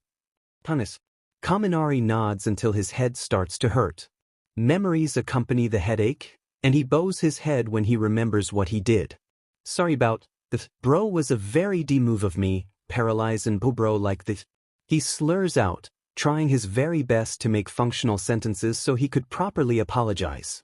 Kirishima smiles wider at his apology and pats his back in the most gentle manner possible, which still rattles Kaminari's nerve system. What can he do? Kirishima is just that strong, unbreakable or not. It's okay, dude.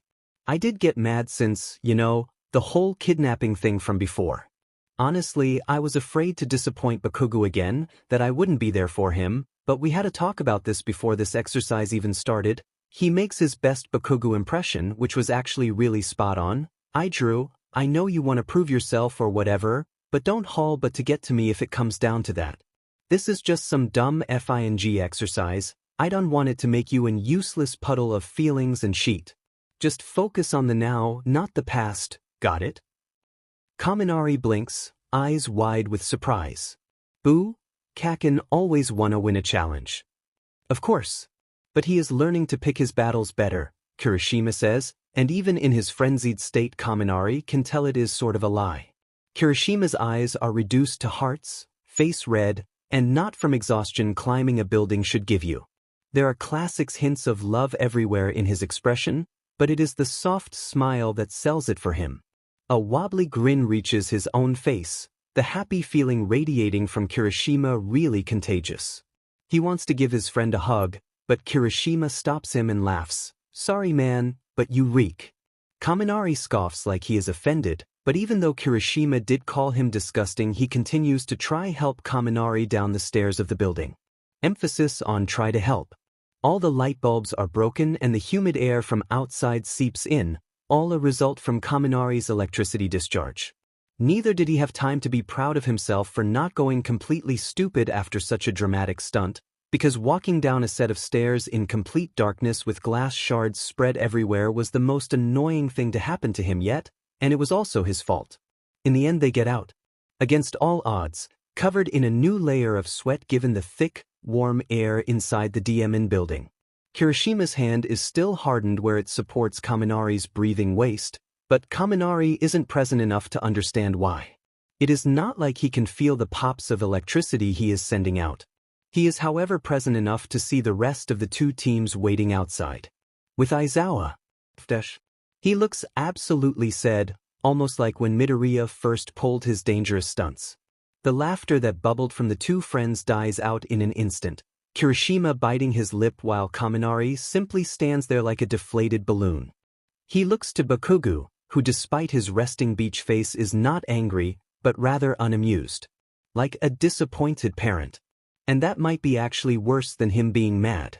At least he knows how to make jokes with an angry Bakugo. Disappointed mom Bakugo is a whole other can of worms. Jiru is pinching her nose bridge, Ojiro shrugging helplessly towards him, and Aoyama winks. Of course Aoyama was the only person happy with this situation. Kaminari tries to wink back, but blinks both eyes instead. A bad sign indeed. Aizawa continues to stare daggers at Kaminari, forcing him to quiet down with his dominating presence. So, I have faith you all realize that was a terrible move to pull. He starts to speak, and they all nod along, despite the conflicted expression on Aoyama's face. Not only did you leave the target unprotected by distracting your own teammates, you caused excessive property damage once again, then you left yourself susceptible for villains to attack you. He points towards Kirishima, who stills under the sudden attention. If Kirishima was an actual villain determined to injure heroes, you'd be dead where you stand. A chill runs down his spine. His fried mind is unable to take in all the information he was receiving. He only hears a harsh tone, dangerous-sounding pieces of sentences playing over and over in his full head. He can only nod his head and stare at the ground so his eyeballs almost pop out. Kirishima decides to speak up, voice firm despite its lower volume. Aizawa-sensei, you said it yourself, I'm not a villain, this is an exercise dash. An exercise that could DMN well be reality, and it will be. So I expect you all to act like it. If Aizawa's was scary before, then Kaminari might as well face some three-headed demon with a voice that could crumble the DMN ground if he wanted a worse scare. His body trembles even more, weak to the authoritative tone cornering him from all sides. Always weak to scary teachers. God, he fed up so bad. So bad. So bad. So bad. So bad. Scary teacher sighs, and says the worst strings of words possible. Kaminari, I will talk with you after class. Go to recovery girl now, you look terrible. He laughs nervously, nodding his head like he is going to lose it. Kirishima pulls him away gently to the waiting room outside the simulation, then Mina joins his other side and gives him an even softer smile. Despite his blinding stress, he notices that her wild hair is somewhat tamed by stark white bandages. Kaminari asks her about. If you count fumbling with his tongue and pointing a shaky index finger vaguely at her direction as asking an intelligent question about her well-being, that is. Ever the honest person, Mina grimaces like she knows the answer will not be enjoyable to hear. While you sent that electricity and stuff, which is cool and all, and a light bulb, I swear it's cool, fell down on like so cool, on me. Kaminari stares at her, and then he bawls. Kirishima decides that since there is still an hour left until class ends, they should follow Aizawa's order and go to recovery girl.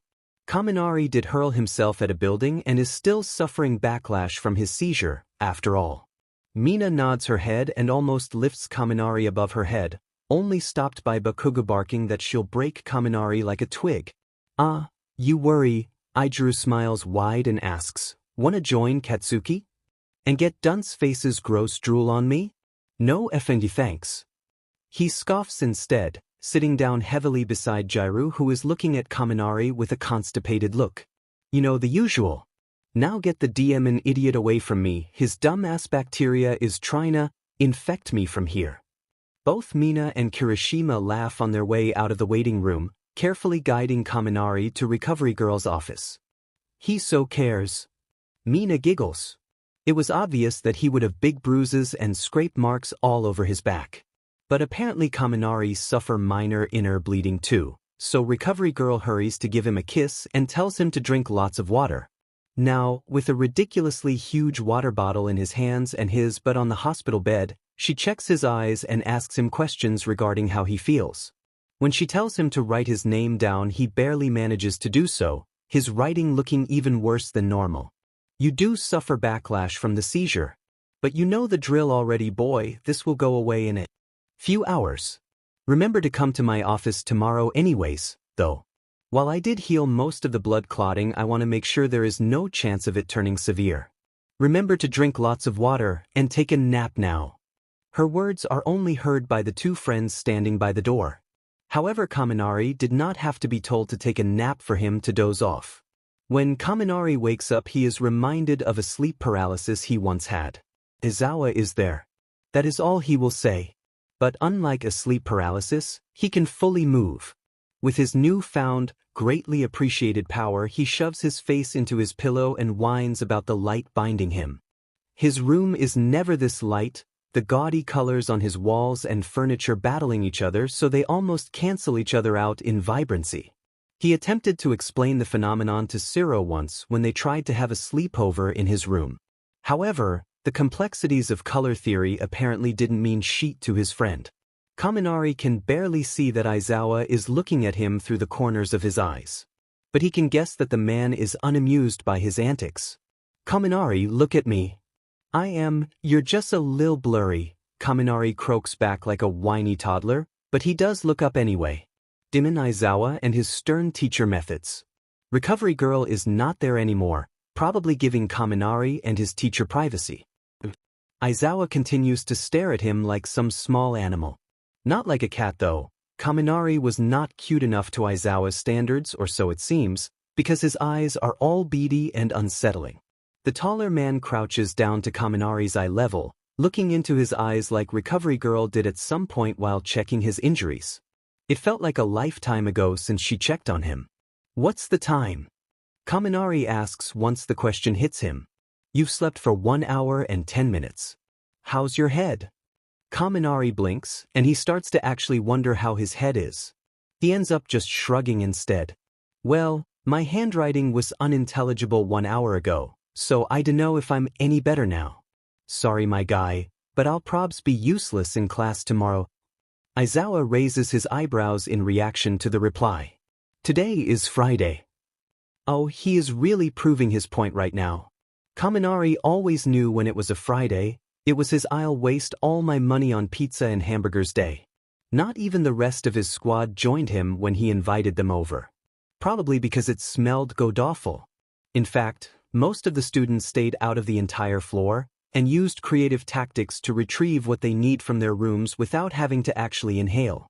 The smell of plastic-like cheese haunting the hallways was so infamous even Aizawa, who was always asleep on the couch when he visited the dorms, knew about its everlasting taint in all their assaulted nostrils. His face must be so scandalized Aizawa actually coughs down a snort. The man shakes his head and stands up again. I see you are in no condition to have a conversation about what happened today. We will talk on Monday. You should head back to the dorms now. He walks towards the door, but before he opens it he stops up. Oh no. Slowly he turns his face around, that goddamn scary smile on his face. Does Kaminari even deserve to have the privilege of calling it creepy now that he found the same expression hot when it was on Shinsou? I forgot you got a visitor outside. You still look terrible, so I advise you to change. The man walks out, leaving Kaminari's head a mess. A visitor? And did he look so bad that even Aizawa commented on it? He turns to look down on his shirt and belches. Yeah, that is fair. That is totally fair. When Kaminari picks up his phone to look at the camera, he almost throws up again. That tan, soft skin he was so proud of was grimed with sticky sweat and blood, pores screaming underneath the dust, begging to know why he had forsaken them. His eyebrows are so uneven Kaminari fears he will have to shave them off entirely. The fine hairs on his head looks like it is slathered with grease, the vibrant yellow color almost gray from the rubble and ashes he flew around with. Some of the vomit is still stuck on the lower half of his face, looking questionably dark and dry. Kaminari stumbles out of the bed in full panic mode and catches sight of his clean school uniform and a pack of gum laying by his bedside table. His water bottle is beside him, full and still cold to the touch. He smiles at the gesture and feels the stress wash away now that he knows he does not have to wear his ruined hero uniform after his shower. He takes a quick shower, washes his mouth out as thoroughly as he can before chewing half a pack of gum at once. It was necessary, Kaminari knows this. He threw up 5 times, all at once. But the mint burn comes fast and he has to jump around the room for quite a time until he can move on, tears in his eyes. Then Kaminari tries to down the ice-cold water, ending up ironically burned by the cold once again, this time choking as well. After he is done jumping around for the second time, he throws his clothes on and lets the tie hang loose around his shoulders. His hair is still wet, and while the absence of a hairdryer stresses him out, given his hair's tendency to go in funky directions when wet, he opens the door. Knowing he had a mysterious visitor made him impatient. Shinsou stands there, looking as bored and appealing as usual. Kaminari has to force his bleary eyes to blink. He is always happy to see Shinsou, nonetheless he has to force his smile to widen to its maximum charm capacity. A trend he has noticed within himself is that whenever he has been moved into a situation where he has to greet his crush, Kaminari continues to fail at the simplest notions. It was something he had written down on his notebook. Where is his book? I suspect this is yours. Shinsou lifts said book up when Kaminari failed to give him a greeting again. The book is still yellow, still covered in stickers and doodles. Kaminari's eyes almost bulges out at the sight of it. But his happiness reaches him before anxiety can, and he grabs the book and hugs it to his chest. Thanks man. Where did you find it ? Then that anxiety finally takes a hold off him. Grabbing him by the back of his shirt like a motherly cat, embarrassing him in front of the person he really cannot be made a fool in front of. The book is fumbled within his trembling grip, pages full with declarations of love fluttering, and Kaminari wonders if Shinsou ever took a peek inside. And he must have. The pages are right there. Trickster God might have been extra ruthless and made Shinsou drop it wide open, diving into Kaminari's brain even if he did not mean to do so in the first place. Don't worry, I didn't look inside. Shinsou assures him with his deep, wonderful voice that makes Kaminari soar. Like that, the train of thought is dropped like hot garbage. Kaminari laughs shortly for himself, too happy, sleepy and nervous to really say anything of value. He lets himself run a hand through his flat hair, electricity going haywire as the hair fluffs up a bit. Shinsou's eyes follows the movement with interest. Then he opens his wondrous mouth again, and Kaminari waits for words to come and for angels to sing. But Monoma did. What dash? Shinsou sighs, hand reaching his temple. Yes, I know. What? He ambushed me during lunch and admitted that he has been stalking you. After an excruciating exchange of words I cannot be butted to remember, he let me go. And here I am. Kaminari lets the words sit, thinking about them. He is not that surprised, since he did know that Monoma kept an obsessive eye on him already. Hearing what Aoyama had to say about being an easily misunderstood, insecure guy from a prestigious family with chic conversation skills had made him not dislike Monoma as much.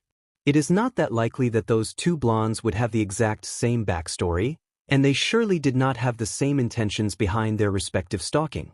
But if Monoma could relate to something similar, then Kaminari cannot help but feel an ounce of empathy for him. Emotions are weird like that. Sometimes you do unconventional things to get your point across. Kaminari gets that. So he shrugs again. Yeah, I figured already.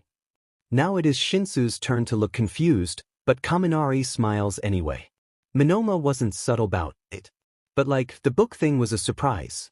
I'll have to talk to him about and maybe the whole stalking thing too maybe. But he got his insecurities, dude, can't judge a guy for that. He explains, but Kaminari is not even paying attention to what is coming out of his mouth, just spewing bullshit as he stares into Shinsou's purple eyes. They are so purple. People take their frustrations out differently. Like I draw angry faces on my old Shuzen online shop. He just stalk people sometimes. Shinsou rolls his eyes. Okay, so you are actually just delirious. Was hero training really that difficult? Kaminari laughs and waves him off before giving him finger guns. It is difficult if you suffer from seizures and going stupid syndrome. And remember, ADHD and seizures are tight cause of the medication I forget to take anyway, so you are right, I am completely delirious right now. He blinks his eyes again and grins for himself, pride swelling in his heavy chest. Ooh, that rhymed. Shinsou shakes his head, muttering out, grammar police. Hearing the dumb nickname warms Kaminari up, happy to know Shinsou at least remembered some of their conversations, no matter how embarrassing parts of them were at times. Despite the teasing that gave Kaminari some happiness, Shinsou remains serious, eyebrows twinged in worry and head tilted to the side once again. He is still wearing that quiet deadpan expression, watching Kaminari sway where he stands, forgetting to blink and letting out clumsy sparks of electricity. Standing up and having to move proved to make him much more clumsy than anticipated. You need help back to the dorms? Just when Shinsou wondered if Kaminari could get any more energetic, he outright bounces. His hair goes haywire so they both almost match in volume. He bounces back to the messy hospital bed he laid on, the white sheet now beige, and it makes Shinsou wonder what the hell happened to this guy during training. Apparently seizures and going stupid happened, but Shinsou does not really know what those words would suggest in the context of hero training. Then he sees his hero uniform and he almost does not want to ask any more. Kaminari catches sight of his bottle again and grabs it, tries to down it but stops once after the second chug. Too cold, too cold. Instead he grabs his messy hero uniform and tucks it under his armpit, other hand still holding the bottle. He has disappointed enough people, and Recovery Girl will not be in that list. Neither will Shinsou, so he turns and gives him the most winning smile he can muster. Ready to go? Shinsou shrugs and turns around, a signal for Kaminari to follow him. Kaminari continues to chatter his ear off on their way to the dorms, A sleepy drawl to his voice given he is still sleep-deprived. Sometimes he leans closer to Shinsou because of his lack of balance, and because he would of course milk that excuse for what it is worth. If Shinsou is bothered he does not say anything. Actually, he ends up holding the messy uniform for Kaminari too. Not for a romantic reason either. The muscles in Kaminari's twitchy fingers stopped working for a second and he dropped the uniform on a puddle. It still made Kaminari blush and stutter out a shy thanks when he picked it up for him. When they reach the entrance, Kaminari fails to open the door, so Shinsou does it for him. Most of his classmates are outside of their rooms, watching TV and talking with each other. It was Friday of course, so most of them wanted to relax after a tedious week of school. Midoriya notices the door opening and greets both Kaminari and Shinsou, surprised yet pleased to see the latter. Then the other students turns their attention to them, greeting Shinsou despite their surprised expressions. The only exceptions is Hagakure, Mina, Jairu, and Siro, all sitting together giving Kaminari evil, knowing smirks. At least Kaminari thinks Hagakure is giving him such an expression, it would only make sense after all. She matches Mina to a T when it comes to living for love dramas. Kirishima joins the party when he walks out from the elevator, blinking before giving Shinsou a big smile. "Oh, sup bro. Couldn't wait to see the dorms, huh?" Shinsou looks back and forth between Kaminari and Kirishima, hands scratching the back of his neck as he ends up diverting his eyes. "I had to talk with Kaminari about something. Turned out he is out of it, and I didn't trust him to make it to the dorms on his own." Jairu and Siro snorts loudly at his explanation, those two always ready to humiliate Kaminari whenever they saw the opportunity to. Yeah, no sheet. Once Kaminari didn't even make it home, he almost spent the whole night out talking with some squirrels. Jairu snorts, and no, that is unfair. She cannot embarrass Kaminari in front of his crush, that is literally illegal. Hey, that's uncalled for, Siro speaks up, but Kaminari does not trust his grin one bit. He was catching up with his family. The joke causes a few chuckles, while Mina positively dies of laughter. Hey, if wanting people to laugh even if it at his expense. Kaminari's face heats up and he is tempted to touch a light switch, plunge the whole room into darkness and run away forever. You guys, let him off, please. It's fun and all, but both now and then Kaminari showed very impressive usage of his quirk, even at the expense of his perception. I know I got a lot of notes and inspiration from it. Midoriya, always the sweetheart, pipes up and smiles. Kaminari smiles back, hands on his hips as he gestures towards Midoriya so Shinsou can understand that he is not the complete dumbass his friends make him out to be. Shinsou does not really care either way, if his unimpressed expression is anything to go by. Midoriya, I would rather you not take inspiration from Kaminari's choice of actions today. For your own and your fellow classmates' safety. Ida shatters the magic, meaning well, but it is really not what Kaminari needs right now. Because yes, he would hate to see the self-destructive yet innocent Midoriya try and pull something alike to what he did, but he doesn't want anyone to say that while Shinsou is here. Before Kaminari can try and save himself, Kirishima speaks up again, leaning against the counter in a casual manner. Also, your pizza and stuff is here. Juru and Oyama paid for it, just so you know. Kirishima grins down towards a flustered Jairu, whom tries to stab Kirishima with her earphone jack, not succeeding in the slightest. Kirishima, you wonderful BSTRD. Yo, I forgot about that. Kaminari turns towards Shinsou, hopeful expression on his face. You want some? I always have way too many leftovers left. Shinsou tilts his head again. His face is unreadable as always, but Kaminari feels like he has gained good enough understanding over Shinsou's body language to see that he is confused about his invitation. To tell the truth, Kaminari is convinced if he was ever unable to properly read him, he could just Google pictures of cats and take a guess. While Kaminari giggles at the thought, Shinsou continues to look out to the other classmates, who are now starting to mind their own business again. Except Kirishima, Mina, Jairu, Siro, and Hagakure. They want to soak everything up. But you have your friends here dash. Shinsou's face is blank. But then he smirks. It is not the sarcastic Aizawa smile, but something much, much better. The quirk of his lips radiates confidence and it seeks Kaminari completely in, unable to keep his eyes away no matter how thirsty he must seem. The magnetic aura surrounding Shinsou have shifted into something much more powerful, and it makes Kaminari both fear and yearn for the day Shinsou will laugh out loud.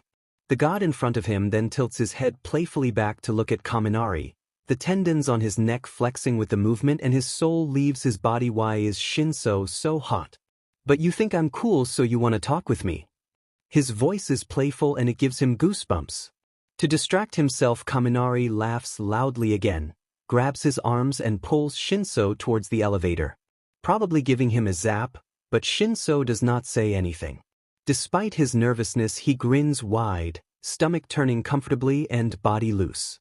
After a very long, very terrible day, he finally won something. Yep, you're getting it. Kaminari doesn't want to eat a slice of pizza ever again. 2 days have passed since his entire world was engulfed in the dread that is processed cheese, but it is still the only thing he can smell. The guilt of actually not doing his homework after promising All Might to do so is also present. What can he say? Kaminari is a himstar of bad choices and disappointing the adults in his life. At least his homework is not due during the first lesson. Dude, are you sure you're not lactose intolerant or something?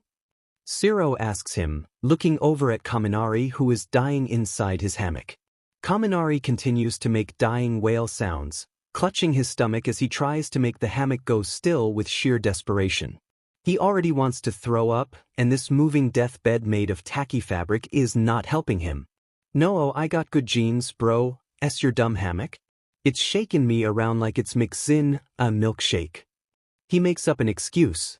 Siro clicks his tongue and kicks the hammock so it rocks faster, the sob leaving Kaminari making him chuckle. While Kaminari is seconds away from making a mess of Siro's room, the owner of the room continues to dress himself, ignoring the cries of his friend once they stop being funny to him. Siro is now fully dressed, staring down at Kaminari with a disappointed look on his face. Why do you always call dibs on the hammock if you can't even get out of it?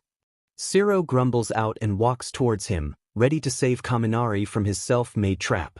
Naturally, Kaminari begins to wriggle, trying to make the hammock move faster despite his complaints of it moving too much a minute ago. To no avail, or so it seems, as Siro attacks the hammock with spread arms. They both hit the floor, all the air from Kaminari's lungs is knocked right out of him, escaping through his cloth prison. Before he dies on the spot, Siro manages to open up the folds of the bed, freeing Kaminari from his death cocoon. There you go. He chirps while Kaminari heaves for sweet, sweet air. I could have died, man. Kaminari chokes out, good old voice crack hitting perfectly once again. At first he chooses to muster up the break of tone himself, simply to put a little kick to his comedic punchline. Completely unnecessary and completely ironic. Along the lines, Kaminari had somehow conditioned his vocal cords to go through a second PBRY with genuine voice cracks this time. Again, completely unnecessary but unfortunately not ironic anymore. It is a development that left Kaminari bummed out for an entire week. His friends found it even funnier whenever his voice cracked now compared to before. Uncharacteristically, Siro simply shrugs, not even chuckling at his expense. To freak Kaminari out even more, he starts to throw his guest's uniform at him, hitting him right in the face so he continues to lay on the ground. Taking the hint, Kaminari starts to slowly remove his pajamas, which was basically an enormous Pikachu onesie he have had in his closet since he peels the wide sleeves off like snake skin, taking long pauses to either cough or fix his messy hair and grin charmingly towards his exasperated friend. This is never gonna end, huh? Siro sighs as he dramatically flops down on his bed, the back of his hand rested against his forehead. We're never gonna make it to class. We'll never become heroes. All because you're too embarrassed to talk with Aizawa after making yourself look like a fool again. His reply makes Kaminari sweat even more, looking way more offended than he deserves to. Hey, that is not all, dude. You think so little of me. I am also avoiding school because everyone will act weird. Ayama is going to wink at me all the time. Midoriya will do the SSSH sign over his mouth whenever I see him. Jiru will be stuck between hitting me very hard and being weirdly nice. And Monoma will continue to exist. Kaminari rests his head against the corner of the bed with a pout on his face. Today just isn't the day, man. Siro rolls over, once again peering at Kaminari from his bed. Kaminari was used to the sight already, since Siro was always the friend he stayed with over the weekends. Jair cannot handle being with Kaminari for longer periods of time, so the chance of having sleepovers with her are almost non-existent. Even Kaminari has to admit Mina's room is atrocious, and both Kirishima and Bakugo are out of the question. Kirishima continues to act all innocent and sweet when the other squad members ask embarrassing questions about their relationship, but Kaminari has seen the look on Bakugo's face whenever Kirishima goes unbreakable. He will not take any chances. But Siro's room is perfect after pizza hangover. It reeks of weed, is furthest away from his own room. He has a FING hammock that Kaminari will figure out someday, and given Siro's especially fancy curtains, the sunlight looks very cool through its slits. Of course, Siro is so cool, but he is too healthy. He wakes up early, does yoga, smokes weed afterwards, and makes the room stink with the stench of tangerines. Kaminari will take tangerines over pizza any day for the moment, but still. Siro is too good for his own good, and he tries to rub off his infuriating good and healthy person habits on Kaminari too. In fact, that is what he is trying to do now.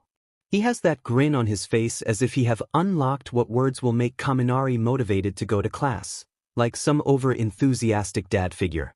You know, Shinsou'll be there. Kaminari hates how he actually perks up.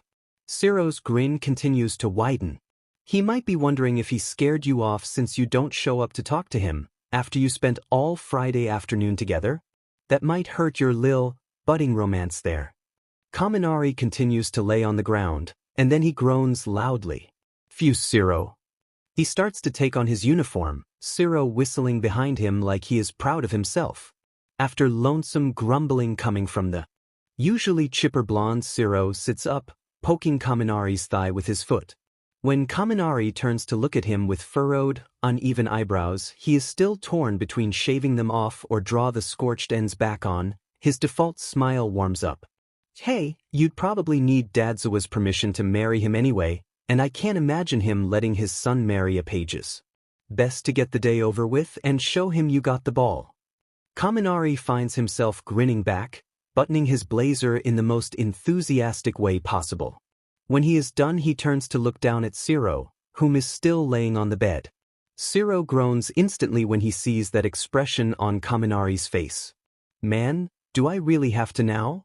I'm also tired, dude. You made me stay up all night just to stalk Shinsou's non-existent social media and play Sims 4, remember? Don't you dare act like you didn't miss Baku Squad 0.4 and sweet little Krokugo. Though Mina's death was nothing less than tragic. Sims 4 Mina died by laughing too much, a feat deemed almost impossible in the game. Both Siro and Kaminari hollered out of happiness, with wide smiles and shining eyes as they watched their precious best friend die in front of them. In fact, I am so devastated you have to this time. Siro sighs and lifts himself dramatically up from his bed. He turns away from Kaminari and bends his knees a little, and Kaminari jumps on his back. Are you happy with yourself now? Siro grumbles out, even though a toothy smile is starting to creep up again. He has never been good at staying mad for too long either. Actually, he is rarely mad at all. Siro is a champ like that. Never been happier. They make their way out of the room, Kaminari closing the door afterwards with practiced ease. The conversation comes back with ease too, Siro speaking first. You know, I feel like once you two get kiddies and stuff, that I should be the godfather. My dad vibes are too legit for me to not get the role. His stomach flips with Siro's words, the topic of children melting a part of him he never thought he even had before. That Siro thought he would get so far to actually get children was heartwarming on its own. Kaminari replies softly, Bro, of course you'll be the godfather, you got the maddest cool dad vibes. Siro is grinning, Kaminari just knows it. So can the first kid be named Hot Dog Water? Only if you give me infinite piggybacks every day. No matter how hangover you are. And let me call your kid Bong Water. We'll match. Siro remains silent before cursing quietly, Oh, you deal. Todoroki is also on the way out of his own room, looking as clean as he does every morning. Both Siro and Kaminari greets him happily, and Todoroki, used to the sight of Siro piggybacking Kaminari, nods. The unusual trio makes their way to the elevator in silence. While they stand in front of the closed elevator doors, waiting for it to open, Kaminari starts to smirk. When he speaks loudly. So, Siro, you think Shinsou is Aizawa's secret love child or something? I'm just saying Kyoka, Gyre Jump is a super kick-ass super move name and you have to use it or else I'll tell Kaminari you got a crush on him. Mina mouths off the fond girl's ear while sitting on her desk. Hagakure is giggling beside her, but when is Hagakure not giggling? Kaminari arrives at the perfect time, eyebrow raised after hearing the very end of the threat. Ah, Gyre, you got a crush on me? I always knew you loved my tiny eyebrows. Then he pats the exasperated girl's back as he starts to sit down at his own desk. Too bad I am going to get hitched soon, oh well. You could always join, you know, there can never be enough purple-haired hardesses in my love life. Hagakure whispers out an ooh, spicy, and Mina starts laughing again. She reaches over and pinches Kaminari's cheek. You can start dating her if you give me a super cool kick-ass super move name too. Somehow the tongue twister rolls of Mina's tongue and Kaminari marvels at the sentence. Gyra does the exact opposite, her red face now scandalized. Ha! You can't just sell me out because you want a lame name. She turns her glare towards Kaminari. Kaminari waits for her reply, ready to file it away to research, if she will be mean or weirdly nice. A thing that most people don't realize is how similar all grumpy people are. Take Gyru and Bakugu for example. No one can be grumpier than Bakugu, and if that person somehow exists then Kaminari should fear for his life. However, the point is that those two grumpy people behave in the very same way.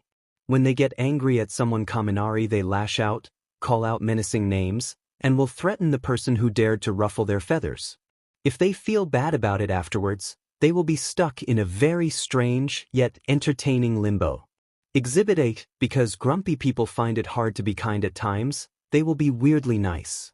AKA say odd compliments with a constipated look on their face and angrily do favors that the person they lashed out on didn't even ask them to do. Or Exhibit B, continue to be angry as is their go-to emotion, however this anger is now directed at the person they now feel indebted to instead of the general audience, which is everyone. That is where Gyru and Bakugu differ. Bakugu knows how to remove this guilt of his, if it ever hits him, that is. First step is to cook a killer dinner so that the victim forgets the verbal abuse. The second step is to continue to be an a-hole without any repercussions, until you have stepped out of line and have to make up for it, rinse and repeat. But Gyre cannot cook and she has given Kaminari enough mixtapes for a lifetime, so she will be stuck between Exhibit A and B for a much longer time than her counterpart. Exhibit B is Kaminari's least favorite, but this entire conduct is entertaining on its own so he will let the very mean things said to him during this PRD of time slip. You beach, there it is. Exhibit B, I hope you know I blame you 100% for this. I'll never date your stupid but no matter what Mina says. Mina move. A shrill voice, a Minetta, shrieks at the top of his lungs. Now I have a girlfriend. CK at Kaminari. Minetta jumps towards the three girls like raccoon high on rabies, and Gyre hurls his body away from them a moment before impact. He flies away and towards Siro, who rolls him in tape and sticks him to the wall. It all happens so fast Kaminari didn't even get to blink. He literally forgot that Minetta exists. Minetta continues to cry from up in the ceiling. You said you'd never date Kaminari. I'm not Kaminari. And you thought you had a bigger chance than him? Gyru scoffs. You don't even find Kyoka attractive. Mina's face twists with her confused words. She has her arms wrapped around Gyru, almost using the girl as a stress reliever. Mina is a hugger, especially when she is creeped out. And Minetta ranks high on the creepiness scale at times. Well, not that high, Kaminari finds a pathetic, optimistic part of him hoping. Joke's on you, I have developed a KNK for physical abuse. I am practically drooling right now. Minetta laughs, his snicker boarding desperate, and for her body, well, when I become a rich hero I'll fix her like 5 appointments. I have everything set already, baby. Kaminari thoroughly facepalms. Kirishima is standing on a table right now, ready to teach Mineta manners once again while Siro is only tightening the rope. Jiru's fighting mood sizzled away after hearing about Minetta's Kankei, therefore she is trying to hold back Mina instead. Yamamoto looks up towards the screaming toddler, face ice cold as he begs her, of all people, to help him. Not to say Yamamoto is not a merciful goddess only capable of good, that is her literal essence. But more often than not, she is the one who has to take the brunt of Minetta's actions. Kaminari can tell she is 2 seconds away from doing something dangerous. Yamamoto speaks with a loud and clear voice, the tone of an authoritarian, a teacher. Aizawa will be here any minute. And as usual, she was right. The man walks in, stops up when he sees what has happened in his absence, and sighs. The class knows what to do. Siro loosens up the tape and hands the little guy to Kirishima. Kirishima gives one threatening smile before letting him down, the gross ball now properly scared. Then they all move to their own seats, painfully quiet as they wait for Aizawa to speak. Aizawa continues to stare ahead towards his students, then he turns to the board. Kaminari's phone buzzes so low not even Aizawa's sick teacher skills can detect the constant vibration. It is a phone setting he crafted himself, using his utmost time and patience, and it has saved his butt multiple times before. It will now continue to save lives. He sneaks his phone out from his front pocket, still facing the board with eyes focused on Aizawa's back. When he retrieves the phone from its pocket, he sees that a few of the other students have sent the very same video to him. He saves Hagakure's version, that girl is magical with cameras, and continues to scroll through the replicas. After finding a certain student's name, he grins. Todoroki has sent a video. Todoroki. It is time. Kaminari turns his head around to look back at Todoroki. Todoroki looks right back at him. His face blank, but even from a distance Kaminari can feel the mischief radiating off him. He flashes him a finger gun. Todoroki simply nods back. He always nods, but he always delivers too. Kaminari knows he will make sure of that. Aizawa calls out his name while the students are supposed to write down answers to questions in a book Kaminari had forgotten to bring with him. And for once in his life, Kaminari is excited to exit the classroom with his scary homeroom teacher. With the notebook held tight in his fist, he turns to look towards Todoroki, who is now standing up from his seat. He has turned his body towards Midoriya with his eyes set, the calm before the impending storm. Kaminari closes the door quickly after him, and Aizawa raises a brow. He gives a crooked smile back, feigning the nervousness Aizawa probably knew him for. That seems to please his teacher for now, as he begins to speak. How's your head? He starts off with a gruff voice, arms crossed as he leans towards the wall. It looks like he is trying to act annoyed while also worrying about Kaminari, and that is super adorable. Kaminari cannot help but grin back, this time genuine. Still dumb, but like regular dumb. I walked into a wall on my way to class, but that is also Siro's fault. Actually, totally Siro's fault. Kaminari backtracks when he sees the disapproving look on Aizawa's face, and yes, please excuse him for throwing his friend under the bus. But Siro is doing well in school and Kaminari needs every chance of redemption that he can get. Before Aizawa can comment, Kaminari continues to speak, realizing himself that he went off track and that is not what he needs right now. But I've been thinking about Friday, and yes, I was totally unprofessional back then, but let me explain what happened. I was in a hurry, you see. With a simple hand gesture from Aizawa, Kaminari shuts his trap. It is fortunate that you have been thinking. I heard it is good for your brain. Aizawa's voice resembles sandpaper and it scratches Kaminari in his very soul, so much that he physically cringes, but you are going off tangent. Have you remembered to take your medication? Kaminari blinks. When did Aizawa ever ask about his mental stuff like that? He already asked about his headaches, and usually that would be the concerned father question of the week. Even his tone seems slightly different. Although his face is still deadpan, thank God. He gets that he cares and sheet, especially for Kaminari since he is supposed to have special care for his sheet attention span. Kaminari appreciates that Aizawa takes his job seriously. He appreciates it so much. But he is also starting to get freaked out. Awadesh, don't make me repeat myself, Aizawa looks much more tired this time, as if vocalizing his worry is actually draining him of his life force. Contrary to popular belief, Kaminari does not want to kill his teacher with his buffoonery, so he answers honestly instead. Totally, he grins. I've been going strong for one weekend already, counting Friday. Back to my dash. Don't change the subject, Kaminari. I am supposed to have some idea of how your ADHD affect your grades. I will ask these questions and you will answer. Then we are done. Kaminari feels his own life force leave him this time. The book is clutched in his grip, and his face probably resembles a child that was denied candy after being promised some. Although he was not promised anything. He simply sauntered out of the room, let Todoroki handle the heavy work, ripping open some emotional scar in that poetic way only he can pull off, and expected Aizawa to cooperate and listen to the half-butted speech he had written out in his mind. Yet he nods, tries to answer as quickly as he can and maybe lying a little bit so he won't seem so DMN stupid. Aizawa narrows his eyes towards him before nodding, and then he tries to reach for the door. Wait! Kaminari shoots his hands out to cover the knob. I didn't get to explain myself, and I really want to. I'm not gonna focus at all if I don't get this out of the way. He does everything in his power to convince the teacher, giving the grossest puppy or, well, cat, given his actual eye shape resembling more of a cat's, and the teacher he is trying to persuade at the moment preferring cats over dog's eyes he could muster. His eyes are even watering from the sheer force of his puppy eyes. Aizawa looks half dead already, and Kaminari is halfway convinced his teacher is going to choke him so he can get through the DMN door, but he does not. Instead he sighs loudly and takes a step back, because Aizawa is a wonderful father who cares for his children's state of mind. Kaminari does not waste a second, already lifting his book and flipping through the pages as he clears his throat. So for the past week I have been thinking about our class. Focusing on our class and see how we're thriving and stuff.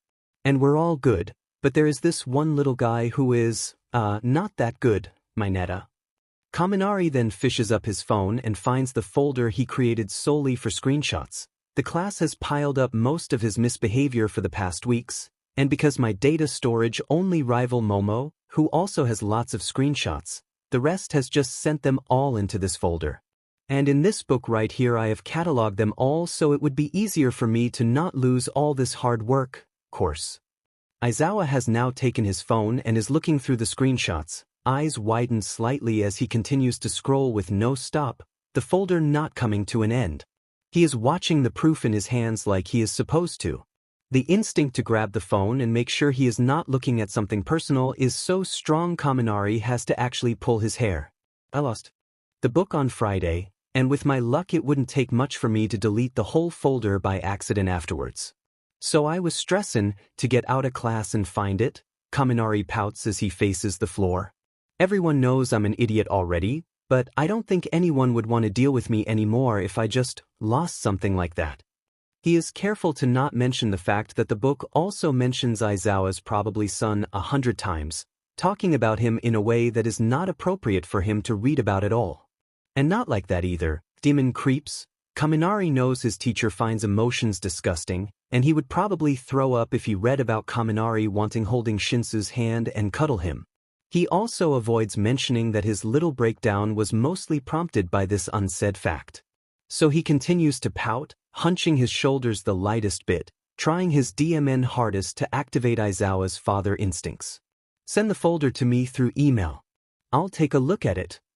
Aizawa hates emails. Another reason as to why Kaminari knew he had to talk to him before sending the folder through email, it would simply be ignored. The students always have to print out their essays if they have to give them to Aizawa, and sending them via email is not allowed. Not even under emergencies. Midoriya has theorized that the reason for this disdain is because of his sensitive eyes, but Kaminari thinks that Aizawa is just too lazy to check his emails, too. Getting up, logging into your account and then scroll through the hundreds of unread garbage for the sake of getting rid of that long number reminding you that you are a useless piece of sheet human are too much work. Kaminari knows that he himself doesn't check them for that reason, and he will be demed if he cannot relate to his future father-in-law about something, so he will hold on to that theory. Kaminari turns to look at his teacher, eyes wide open so he resembles even more of a child. Hanging out with Midoriya and interrogating blondes last week really helped him hone his puppy/cat eyes trick, and amidst his little act Kaminari wonders what else he could learn from being around his classmates. Maybe Monoma's approach to copying and using people does make some sense after all. He shakes the thought away and grins wide to his teacher. "Will do. Thanks for hearing me out, I appreciate it." Aizawa rolls his eyes and orders him to go inside the classroom, and Kaminari literally hops inside. The scene he sees is memorable. Todoroki is now sitting on his desk while all the other students are standing up, adorned with confused and shocked expressions. Bakugo is looming over his desk, a hand singing the wood while the other is twitching, like he wants to grab something. Kirishima is loosely holding the wrist of the hand clutching the desk, and he whispers calming words to his boyfriend. Ida is also standing up, stock still as if he has been a cutout all this time. Uraraka and Tsu stands beside him like a barrier against the bad vibes while Aoyama gives a glance towards both him and Kaminari. Guilt reaches for Kaminari's heart and squeezes it the moment he sees poor Midoriya. His eyes are almost empty, hand trembling in front of him. He is still trying to ingest whatever it is that Todoroki had said. The atmosphere is much heavier around him, like an invisible barrier of sad feelings, yet the student stands closest to him, looking at him for some sort answer. If this was any normal situation that would make sense, since Midoriya often knew what prompted Todoroki to have such a speech and always had the right words to reply with. From an outsider's perspective, this feud would probably not make any sense, since everyone knew that Todoroki and Midoriya are good friends now. Kaminari is not an outsider, but even he does not know what the hell is going on. Aizawa, praise the man, order the students to sit down, and then, scratch praise, give this man the holiest offering, a whole version. He takes out Minetta. Minetta looks baffled, but he steps from his desk in the end, trembling all the same. Some of the students react, already theorizing what would happen to the short little version the moment he is out of the door. Kaminari knows already and he is happy, but the word theorizing makes him think back to his partner in crime. He gives Todoroki a quick message. "Dude, what did you say?" The message is instant and long. Kaminari suspects that Todoroki had planned his reply in great detail beforehand. "Todoroki, I went a little more easy than planned. Your theory of trickster god favoring Midoriya was plausible, so I directed my feeling of betrayal towards him in a much more direct way than I had before, mentioning the difficulties I had with seeing both my quirks as mine while Midoriya hid a million from me. He argued back and then I pulled in my trust issues originating from my mother's weak moment and how she struck me to pour salt into the wound. I told him that he sort of reminded me of my brother, whom because of his defect quirk ran away from home when I was very young. Everyone started to look uncomfortable for Midoriya's sake, so I pulled in Ida and Bakugo too. It felt relaxing to remove this tension though. I forgot how good it felt. Thank you for giving me this opportunity once again, Kaminari. I will make sure to monologue more often. Goddamn, that was more light-hearted than planned. Wait, so you believe in trickster god now too? Todoroki, I have thought the theory over, and it makes too much sense for me to not believe in him. He knows very well that now is not the time. The atmosphere of the class remains dark, worry seeping through every crevice of the suffocating air. For all they know, Todoroki opened his very heart for them, and he did. He sure fing did. What he had set out there was not bullshit. He was really taking out his emotions in a way that healed him, even if the other students were left jarred and depressed by this coping mechanism. That does not stop Kaminari from fist-bumping into the air. Shinsou sees Kaminari waiting for him when he walks out of his classroom. He smiles brightly when he catches a glimpse of Shinsou, ignoring the other classmates glaring at him through the corner of their eyes. Shinsou is not surprised to see him this time. They spend a whole evening together eating shitty junk food after all, so the doubts Shinsou had about Kaminari actually enjoying his company is non-existent at the moment. So what if he cannot force a frown on his face when he sees Kaminari? So, what? You look energetic. He points out because it is true. Shinsou suspects that Kaminari is a ray of sunshine most of the time, but he can tell he was exhausted that Friday. He had cuddled the piece of pizza he claimed to hate numerous times, and nearly melted into his tacky-looking bed. Shinso was also very tired after going a whole day without a nap, so at least they matched when it came to sleep deprivation. Apparently that similarity creates camaraderie between two people, opening up deep conversations and silly jokes that usually don't come easy for someone as dry as Shinso. It was an interesting evening, to say the least. Exhausted Kaminari is still in Shinsou's mind, all messy hair, sleepy smirks and giggles, half-open beady eyes devoid of any boundaries known to mankind, proudly trying to explain electrostatics to another brain-dead person and somehow managing to make a joke out of it. That demon smile was still present on his face when Shinso fell off the bed from shock. Kaminari is still smirking now as he approaches him, but his eyes are actually open this time, awake and bright like two whole suns. Something good happened, and if he knows Kaminari well enough, he knows he will start to tell what that good thing was very soon. Let us just say that I am the most efficient mastermind in the whole world, and when you make it to class 1A you can thank me. And Todoroki, he was a good sport. Someone behind his back GGS, but they both decide to ignore it for the most part. Shinso gives a sharp look behind him for a second. Oh. I did not know Todoroki yearned for me to be in 1A.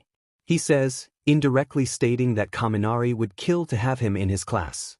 It is a powerful notion that left Shinso overwhelmed when Kaminari first said it with his sleepy, giggly voice. Having 2 days and nights, but he would never admit this. To think about it made the thought less scary. Kaminari likes him as a friend. Being in the same class only makes communicating with each other much easier. That does not mean that Shinso won't be focusing the most on his studies once he makes it to class 1A, but he can perhaps trust someone at least. Perhaps. They begin to walk in a direction that does not matter, walking for the sake of walking. Shinso is the type of person who needs some sort of reason to do things, both goal-oriented and lazy at the same time. But with Kaminari, it seems to become easier to simply do things for no reason. He doesn't care that much, but he's got like, you know, a good IQ and stuff, so of course he'd agree with me when it comes to you. Kaminari says like that is a normal thing to say, plus, the guy we are trying to kick out is a complete jackass. All of us are tired of him. The only reason he is still in our class is because some trickster god wants us to suffer. Thought you did not believe in God. I don't. Trickster god is different. Shinso does not understand what that means, but he is sure most people would not understand what Kaminari was talking about anyways, and he tries to use that fact to reassure himself. Somehow that does not help him at all. Kaminari does not notice Shinsou's confusion, but he starts to explain what had happened anyways. So I used that book Monoma tried to expose me with to write a plan to finally expel Minetta, the little purple guy. So that is what the book was for. Shinso would not peg Kaminari to be the list-making type of guy, but judging people was never his strong suit. He always just shut them out. It is still strange to him that he have not shut Kaminari out yet, that he did not do it the moment the blonde opened his loud mouth. Instead he continues to listen to him speak about his weird plan and this weird, apparently gross student Kaminari and his classmates has tried to expel. Then I tried to write down a plan on how to show Aizawa all of it without trickster god getting in the way. And yeah, I am not religious, but I am really not kidding when I say trickster god is real. Because he is. A menace, if you will. We have tried to talk with Aizawa before, but something always happens. Once a villain spoke through Todoroki's phone and stuff, then the fire alarm went off. Just annoying stuff that always happens around the time we are buttering up Aizawa, you know? Shinso still remember when all of that happened. All of his classmates immediately blamed the hero course, the fire aimed especially towards 1A. He found the baseless blaming stupid, a whole class could not possibly be that accident-prone, he had said. A headache is already coming up, how wrong he was. Kaminari, you already know your class is a magnet for chaos. I am sure accidents happen outside of your attempts to expel this student. Shinso tries to reason to a suddenly slack Kaminari. When he regains consciousness from whatever dimension he traveled to, it becomes apparent that Kaminari is not having any of it at all. His face flushes red and his small shoulders hitches up to his chin, demeanor now completely different than what Shinso is used to see from the boy. No. No, don't distract me now. He replies weakly, whispering something else underneath his breath before he raises his voice to its usual loud volume. The point is that something always happens, so I had to make sure nothing would come in the way. I was supposed to plan something on my own, but then Todoroki appeared, and let me tell you, Todoroki is an absolute unit. A madman, the most dramatic being in the world, probably a chaotic demigod for all we know, could change state of reality if he felt like it. The description of the aloof powerhouse catches him off guard, as Todoroki does not look like a dramatic guy compared to the rest of his colorful class. However, it could be true, the sports festival did turn into quite the spectacle with aid from the guy after all. Kaminari looks happy again when Shinsou nods along. At that moment Shinsou decides that nodding at random times is a good thing to do. He files this down while Kaminari continues to speak. So I knew I didn't need an actual plan now that Todoroki was there, 'cause he got that chaotic aura that just draws Trickster God to him without even trying. Also, he doesn't really function on thought-out plans. He relies on dramatic flares, power trips, and the art of making everyone in a room uncomfortable. A tip, by the way. He winks. Kaminari did not even have to clarify that part. Shinsou has already filed the information away for hypothetical use. Sheet, maybe he needs to invest in a bright yellow notebook too. I just had to help Mineta go full shitstain so Todoroki could tape the whole thing. It'd also look bad for him when Aizawa walks in and sees the whole class losing their sheets cause of one guy. He really hates it when that happens. Then Aizawa took me out of class to discuss last Friday. Meanwhile, Todoroki caused a sad backstory-driven scene with both Midoriya and Bakugo in the classroom. Those three are a recipe for disaster, so Trickster God would of course focus on them instead of little ol' me workin' behind the scenes.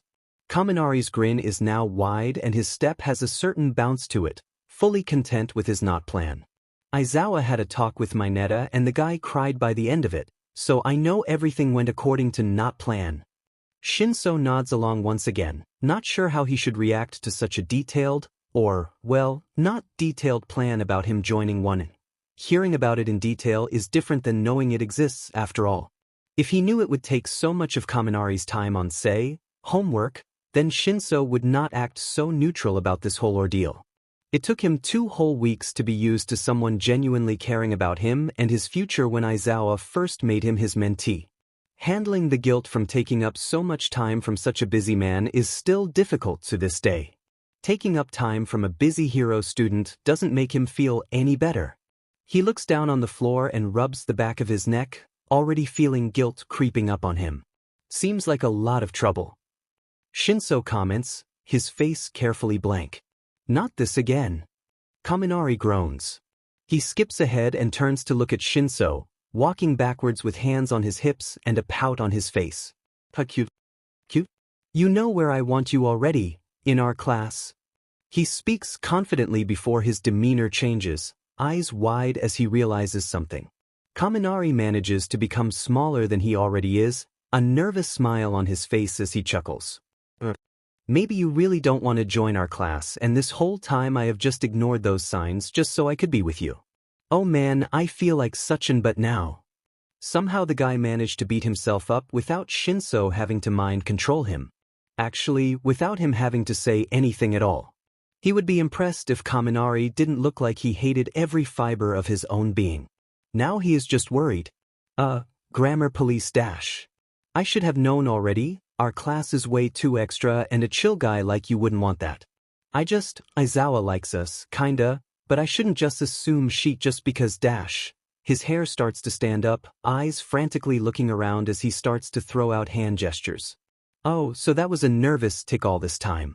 Memories of the numerous times Kaminari gave him erratic peace signs and thumbs up races through his head as Shinsou ingests the fact that Kaminari had been so nervous around him that often. Now he feels even worse. I'm so sorry, dude. Just cause you are low-key Aizawa's kid doesn't mean you have the same opinions like him. You're your own person. I hope you know that. Of course you know that, sheet, that was so patronizing. Shinsou has no idea what to do while this giddy ball of stress continues to self-destruct. Kaminari's inner tension is seeping out in the form of electric gists, And people around them are starting to glare at Shinsou. Like this is his fault, and this time it is, he won't blame them for that. He knows he has to fix whatever it is that he set off in Kaminari, but the people staring and whispering about him is starting to stress him out too, and Shinsou knows next to nothing on how to comfort a person. Therefore he does what most children does when they need to feel good about themselves. In his case, when baby Shinsou needed to feel in control over a confusing situation, quirk usage. Kaminari dash. Yes dash. Kaminari goes completely slack, just slowing down to nothing.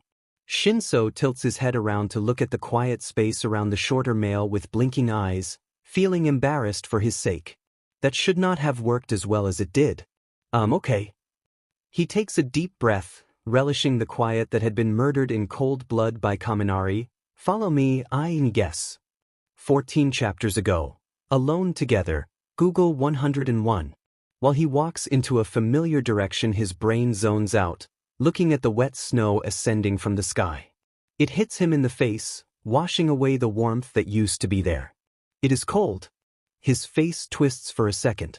It was rude to leave Kaminari out in the cold, literally and figuratively. Shinsou reaches his destination, obscured by thick, tall trees and bushes. Sounds of crunching grass greets his ears like a warm welcome, and when he looks up from the minor destruction he caused with his shoes, he only sees dense tufts of leaves hiding the pale sunlight that has been giving him a headache since this morning. He settles down on the grass, dry and soft unlike any other place during this time of the year. A sigh leaves him once he rests his back down on the grass, finally gaining some time to think in peace. Oftentimes people would feel violated, possibly struck with terror when they lose control of their body.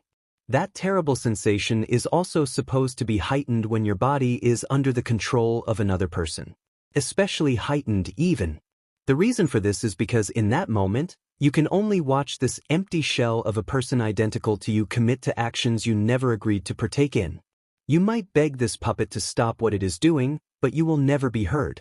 Your body is not yours anymore. One night Ojiro explained how that had felt, and his description of the experience made the entire room of sleep-deprived yet playful students go quiet. However, Kaminari never found Shinsou unsettling because of this, always curious about other people, sometimes too much for his own good. He is an optimist like that. And even now, surrounded by fog slowing his brain down to a vegetative state, watching himself walk like a normal person instead of the caffeinated toddler he is, walking to an area he could not remember at all because his body is not his anymore. He is not afraid. Just confused, but that is always a given. Given Shinsou's mildly perplexed expression, he doesn't seem to be that much in control either despite their situation. His brow is furrowed as if he is also wondering about what is going on, and Kaminari finds himself comforted by this. He looks around himself, watching the scenery change as they continue to walk in silence. They are much further away from school grounds, but they are not by the dorms either. Kaminari cannot properly use his senses at the moment, unable to smell and hear anything that is not Shinsou, but at least he can see that the snow is completely melted in front of him. Trees become taller and darker, looming with their new leaves in a way Kaminari finds unsettling. It is barely spring, yet some trees continues to look like that? He is absolutely flabbergasted. And if he is flabbergasted now, then this thick-butt tree standing tall in front of him did a good job at leaving him even more stupefied. Shinsou stops walking for a second, standing in front of the huge tree. Then he disappears behind it, muttering for Kaminari to follow him again. And he does. The leaves hovering over their heads cast suspicious shadows over them, but Kaminari does not find himself afraid anyway. Even when Shinsou stands tall and powerful in front of him, mouth a pressed line with his other features hidden, hands balled into fists. Kaminari only finds himself curious of what will happen next. Then his puppeteer sighs, closes his eyes and rubs his neck. With a whiplash, Kaminari can finally feel himself again. He blinks his dry eyes, inhales sharply. Now that was a trippy experience, to be surrounded by green scenery, unable to smell old trees and wet grass. The smell is almost too strong now that he can feel it burn through his nostrils, and the hair on his arms starts to rise from the sudden temperature change. Overall, a cool experience. Shinsou does not seem to think that, if his pinched expression is anything to go by. So he makes sure that he knows. He has to know how cool his quirk is. Wow, I never realized that your quirk would feel like that. It's like smoking weed while hangover. Surprisingly for Kaminari, Shinsou did not get the reference. Instead his face is once again blank but tilted. At least he is distracted from schooling his face into a carefully blank yet guilty expression. You've been hangover. And then you smoked even more. I've had a weed hangover once, but nah. Siro is the real druggie here. He actually did that once, had a bad hangover, puked into the toilet while smoking at the same time. My guy gets poetic when he's high, so I think I got a pretty good description of how it'd feel like, though. Kaminari explains, acting like that happened a long time ago when it was actually last Sunday. Losing your pink best friend in Sims gets you fed up, man. Having your brain fogged up makes a lot of clutter once it unfogs, so Kaminari cannot stop himself from asking questions of the most trivial things. Wait, you haven't smoked anything before? No. Did you assume that I have? Well shit. Now Kaminari has to erase that one pickup line from his notebook. Which is unfortunate. Siro has been excited to bond with Shinsou over that hobby. Excited to have a relatable brother-in-law, really.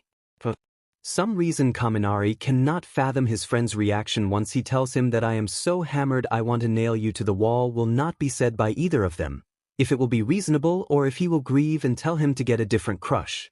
Probably the latter, but Kaminari can only hope. Where are we? He changes topics instead, because Kaminari does not have the heart to tell Shinsou that he looks like he is recovering from heroin. Maybe one day he will tell him. He still has no suspicions. Actually, he shows a sign of trust instead. Shinsou sits down on the grass, back supported by the tree.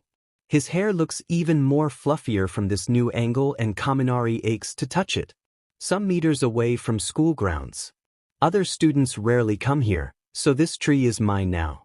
The shadows from the leaves and grass proves to be very comfortable. He grins as he sinks further into the bark, but it looks self-deprecating instead. Not like the confident smirk Kaminari had seen on Friday. Cozier than a bed, sometimes. There was a lot to unpack here. First of all, Shinsou has a very, very nice smile. Even if it is sarcastic in nature, it makes Kaminari's heart clench with fondness. Second, Shinsou's is surprisingly willing to welcome Kaminari into his apparent safe space. Kaminari does not doubt Midoriya's readings on his character, and it seems fitting for Shinsou to be very private, but here he is, showing Kaminari something personal to him. And him mentioning that people rarely come out here makes Kaminari's body heat up to a point he actually has to loosen his tie. Thank Trickster God for that one Friday evening, honestly. Did you love napping with me that much, dude? 'Cause I'm honored you're letting me stay in your sleeping property. Kaminari ignores his voice crack and sits down instead. Shinsou ignores it too, in favor of looking slightly flustered. His eyes narrows and he looks away, ears tinted pink. Kaminari almost squeals. He loves confident Shinsou. He has been thinking of confident Shinsou way too much, but seeing him flustered also made him incredibly weak. The point is that this is a quiet place people don't go to often, and you really needed that some minutes ago. He explains after a cough, it would have been an a-hole move of me to let you panic out there amongst people. And I was going to come here anyways, 2 birds 1 stone. Kaminari nods along what he is saying, waiting for Shinsou to throw him out now that has explained himself. But he does not. Actually, he looks confused too, unsure if he should tell Kaminari to leave him alone or not. Kaminari, of course, does not want to leave, so he racks his brain for any half-butted excuse to stay. When he finds it, his eyes pop wide open. Homework. Hey, you any good at history of heroes and stuff? I have an essay due in the next hour. Now that Kaminari thinks about it, inviting his crush to do his homework is very lame. Asking him to help him with homework for a class Shinsou doesn't even attend is also very dumb, and he does not think that Shinsou's type is dumb people. Shinsou looks like he has some opinions on his stupid request, and Kaminari readies himself for rejection. Because, okay, he is used to blowing his chances already, of girls finding him stupid or weird after he said something without thinking and rejecting him whenever he tried to pursue them afterwards. This could not hurt as much, right? Same as always. Kaminari clenches his eyes shut and gives a silent prayer to Trickster God. He knows it is gonna hurt real bad this time. I'm decent. His eyes snaps wide open, and he turns to look at Shinsou. He is sitting up now, leaning forward but not quite into Kaminari's space. It is more than enough, with Shinsou looking him in the eyes like he is waiting for him, one eyebrow arched. With his heart beating loudly in his chest, Kaminari scrambles to pull out his laptop from his backpack, mouth going off while he is at it. I actually expected you to tell me to F off, but while you didn't, and I know this kinda aids you too since you get a glimpse of what heroic's homework is like, but still I ain't joking when I'm saying I'm honored, dude. Thanks, dude, you're the best, dude. Kaminari, your homework. Is voice KNKS a thing? Because his soul almost left his body again when Shinsou said his name. Kaminari clutches his computer to his chest, trying to still his ragged heart because a voice does not have any right to be so hot. But it manages to ground him too. This is actually real.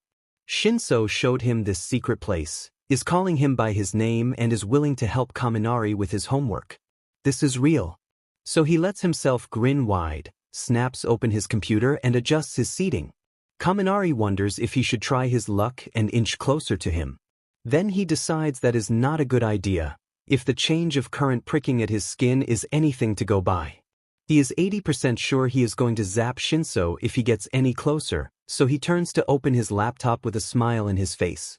The smile is wiped away when he sees that he forgot to close his last tab, and the Spotify tab, and the 14 other tabs he had left open for the past month. PNG, RDC cat body language, on the search engine with a in-sync love song booming in the background. Kaminari positively jumps out of his skin. He ends up zapping Shinsou, too. Kaminari tries to close the tabs as fast as he can, but instead he clicks into a BuzzFeed test that told him he was a 9-year-old based on his ratings of kid menus, and then another BuzzFeed test revealing that he is single because he acts like a man-child, because that is surely DMN convenient for this situation. Once he clumsily clicks away all the BuzzFeed tests revealing embarrassing results, he ends up on the Kahoot tab he forgot to close weeks ago, showing that he wound up dead last. Kaminari closes the laptop. He did not even find the Spotify tab. Instead he had turned on a Britney Spears song too. He turns to Shinsou, whom is now promptly looking away. The edges of his lips are trembling, and while that does lift Kaminari's mood, he still feels like a burning dumbass. Just so you are aware, I know I'm asking for a lot right now. But could you maybe take a short nap first? He tries his best to smile back. I got stuff to clear up first. Also, please do not judge me for coming last. It was a math Kahoot quiz. And I did not cheat once. I lost with pride. Shinsou actually snorts, but he leans back towards the grass anyways. His eyes are already closed, face soft and almost ethereal in a way Kaminari did not know would be possible on a sharp face like his. The shadows from the trees run over the planes of his nose and jaw, stirring interest in Kaminari's squirrel brain. Yet another expression Kaminari has not had the pleasure to see before, but already craves. What's pride with no win to show for it? Get done with the essay and I'll help you out with basic equations. Kaminari is awoken from his trance and sees that Shinsou has cracked an eye open to look at him. Despite the sharp eye contact, he is still incredibly soft. Soft hair and soft shadows, soft barely their smile. Still halfway asleep.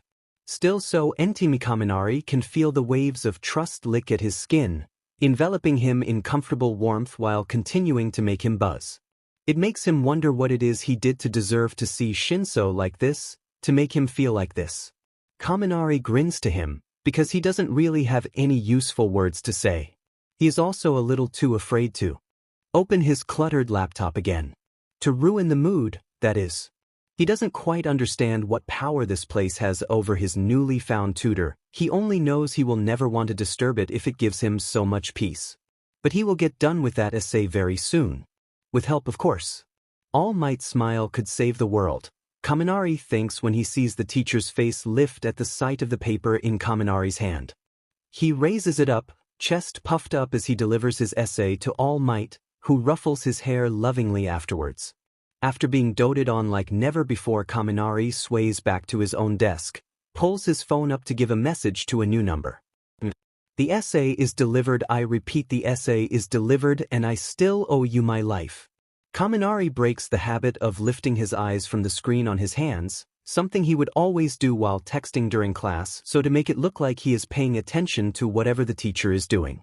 Instead, he continues to stare down at his phone with wide eyes, waiting for his reply. The 3 dots appear, and his shoulders tense up. Itoshi. Not if Mr. All Might despises it though. Now he is too nice. If he hates it, he'll just give me the D. That's how it always goes, winking and laughing. W8. A hand pats his cheek lightly while he debates moving to the Arctics. It is pink and manicured with tacky rainbow colors, and it reminds Kaminari that he has to do his own nails soon. Who's our lil lover boy texting, huh? Big sleepy boy, maybe? Mina sings while patting his face even more. She then makes a move to take a look at their conversation, grabbing Kaminari's phone while he is occupied thinking about what color he should paint his nails once he fakes his death and changes his identity. You look so lovey-dovey and embarrassed it has to be him, and yeah, it is. While Mina is busy gushing about how smart she was right now, Jiraiya drawls out from her seat like a dreary cowboy.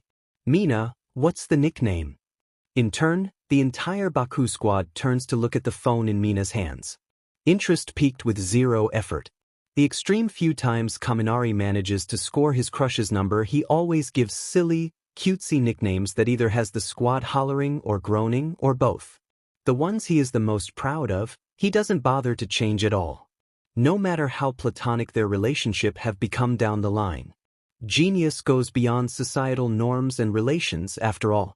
Despite not seeing Uraraka nor Yamamo in a romantic manner anymore, their nicknames are still Yurakuri and Yuwusu.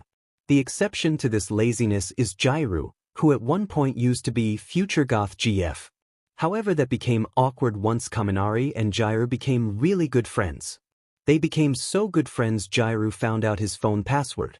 She used to scroll through his Reddit page because only you can find this obscure sheet. Trust me, I tried. And Kaminari knew her password at 1.2 before he forgot it. He knew he was playing with fire by letting the nickname stay, so he changed it before Jiraiya could humiliate him. Whatever, it wasn't a thought-provoking nickname anyways, even his inner voice sounds bitter. Actually, there's no nickname. Mina sounds confused by what she is saying herself, but she coos instantly afterwards. Just Hitoshi. Siro had materialized behind him, and is now ruffling Kaminari's hair too. Kirishima is cooing from a distance, calling him manly for going to first-name basis so fast. He got Shinsou's number after they finished the essay, in the disguise of, I tell you what grade I'll get for it, you worked with it too, you know. This is our baby man. Kaminari was very happy to come so far to actually get his number, and when he was brainstorming what nickname to give Shinsou, he already had plenty in his head already. His mind managed to go blank. Nothing felt right at all.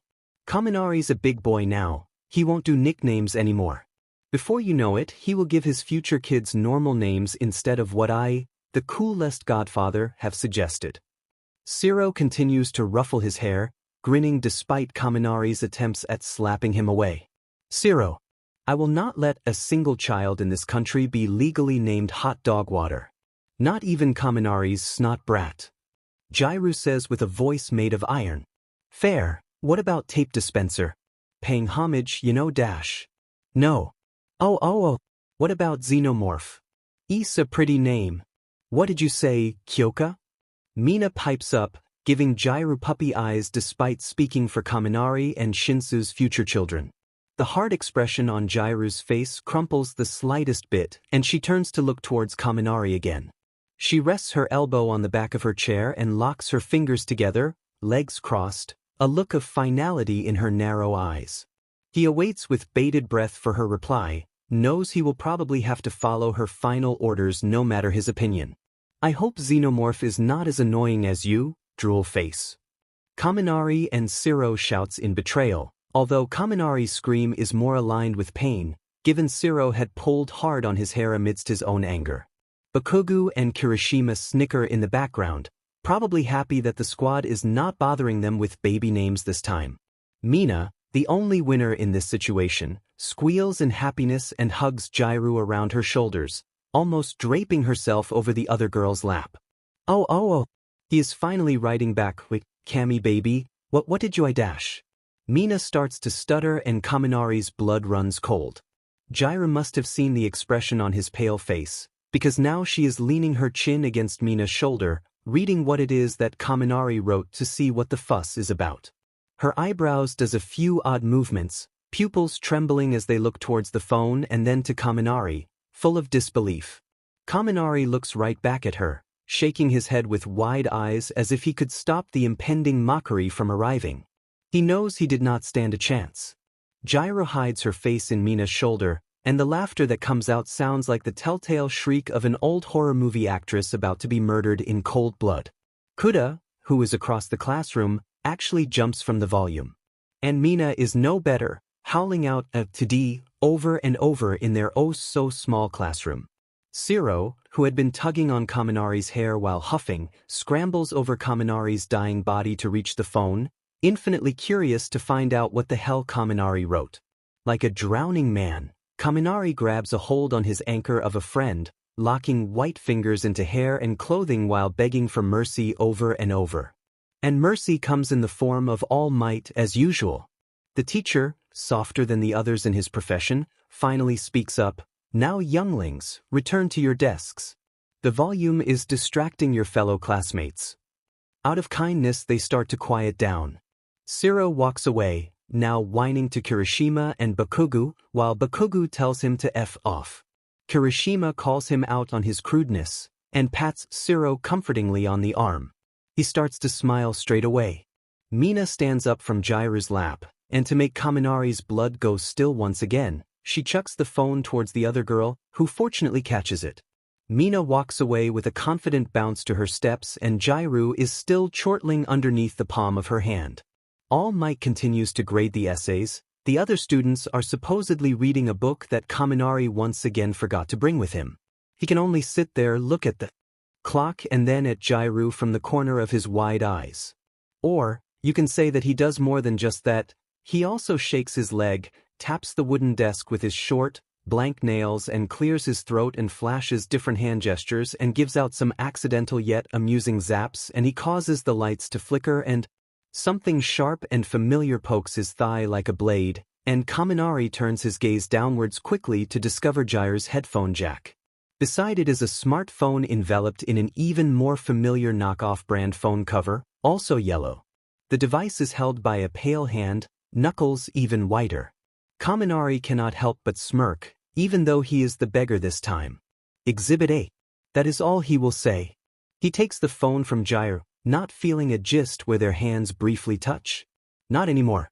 He unlocks his phone, eyes hungrily taking in the artificial light beaming at him, to find out what he has written back. His brain spills with endless possibilities, overwhelmed by all the things Shinsou could choose to say. Shinsou could try and humiliate Kaminari even more, or he could somehow salvage his accidental D-joke and make it wholesome. Shinsou could reply with literally anything he DMN well felt like, and Kaminari can only sit here in his classroom and take the hit. So many possibilities, so much power, and Kaminari is willing to give Shinsou all that power. Why is he taking so long? Kaminari's phone vibrates in his hand, surprising him even though he was already hyper-focusing on the device. Hitoshi. Oh no. Kaminari sighs, the sound a mixture between dreamy and disappointed. Hey Monoma, dude. Can I talk with you for a sec? Kaminari does not know if it is him who is just that dramatic, but the hallway is oddly quiet now. Monoma stands still with his back to him, and Kendo looks between them, confused.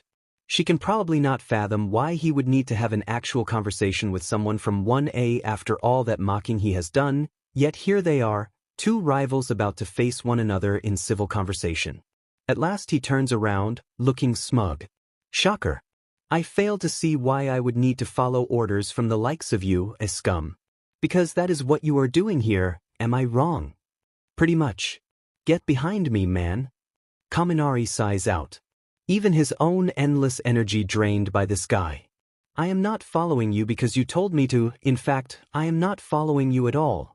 Monoma struts past him and turns to give Kaminari a mean side glance. Now you get behind me, oh foul fiend. Monoma continues to walk a whole meter in front of him, but Kaminari is not going to whine yet. This blonde stalker can think he is in control for now, that having control of their location matter at all. Kaminari will bust his butt in a Wendy's parking lot if he has to. Actually, that sounds like way more fun than the current plan. When was the last time he went to Wendy's? After electrocuting himself, Kaminari found himself really forgiving towards Monoma, but now that he is a little more logical, now that he has gotten input from his much more protective friends, that kind of stuff just can't happen to him anymore. He is done trying to expel students now. Minetta was hard enough to remove already, but that does not mean that Monoma can go on thinking that his actions don't deserve some form of repercussions. Kaminari continues to stare at Monoma's back, how he is sauntering down the hallways with no care of the world, and he finds himself sort of disturbed by how smug he looks. It makes him wonder if he is even aware of what he did. What if this guy was stealing notebooks in his sleep or something? What if he was possessed by Trickster God? That would make him innocent, none the wiser when it comes to what his actions have entailed. Kaminari finds himself trying to redeem Monoma while they continue to walk. However, they take a turn to a familiar place, a place that invokes a not-so-forgotten childhood instinct to find the coolest hiding spot and whisper to the buddies he teamed up with during hide and seek. Soon enough they are back to the same place Midoriya and Kaminari had their private talk. Well, Kaminari thinks as he fights the urge to put his hands on his hips, that rules out the possibility for sleep stealing. "Speen nice knowin' this. I did watch you while you were talking with Midoriya, too." Monoma turns around to face Kaminari, smirk still in place. "Wait, what, really? Are you for real, my man? And here I thought Shinsou was lying when he said you stole my book. Silly, stupid me, right? Could never figure out that you were stalking my but outta here too." He continues to rant, oozing of sarcasm and he puts his hands on his demon hips. Then he removes the hands so he can throw them out, feeling more annoyed the more he thinks about what Monoma had confessed. Lots of emotions go through Monoma's face. Kaminari cannot find it in him to dissect what they mean, he only knows that they only satisfy his building irritation the tiniest bit. In the end Monoma shakes his head lightly, even scoffs a little, "So he did give it to you in the end. I should have figured that out. What a shame." He says like he was testing Shinsou, and that he had failed. A sheet. What were those breathing exercises Siro taught Bakugo again? I'm gonna lose my DMN marbles here. Kaminari leans against a wall, breathes in and out through his nose, gives himself a thumbs up no matter how dumb it looks from another point of view. Nothing he will ever think of doing is going to reach the utter stupidity that Monoma's logic radiates. There, he said it. He failed you by being a nice dude, giving stolen sheet back to the owner? Kaminari asks once his breath is steady again. "I know I have asked this before and everyone took it as a joke, but do you need a therapist? 'Cause this weird but stuff you're doing is dash. What is it you are going to say? Villain-like? Of course you would say that you have never dash." A high-pitched groan leaves him, and then he explodes. Kaminari shoves himself away from the wall, pulling on his hair as he bounces around the empty space underneath the stairs. He bounces in circles around Monoma, threatening him without even meaning to. His skin simply itches, his excess energy wanting to physically escape his skin. So many intelligible words are stuck to his dry throat, yearning to escape and help make Kaminari better understood. When they remain stuck, their dumber siblings step out instead, coming out breathy and high-pitched. It is some dumbass buffoonery is what it is. Mr. Tragic backstory guy, Jesus Christ, let a guy breathe.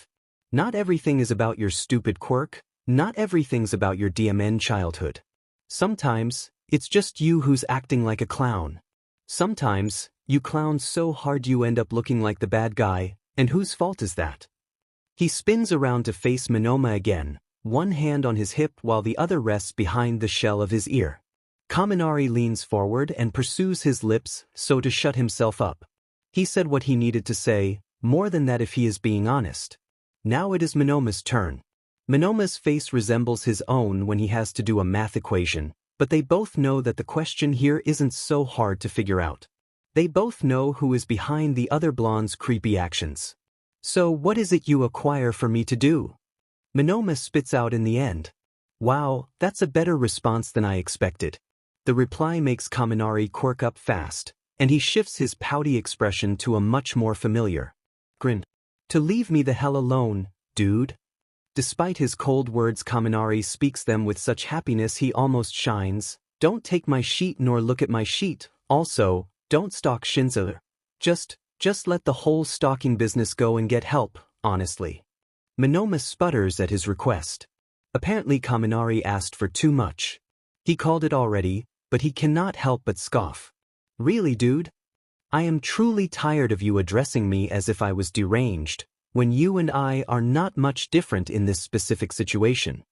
He huffs in response, body revolting through his little speech, shoulders trembling and face pinched in a grimace. Kaminari gets that, because Monoma really did compare them together now. For no real reason either, Kaminari feels like. He voices this sentiment and Monoma laughs. Don't act innocent now, you scum.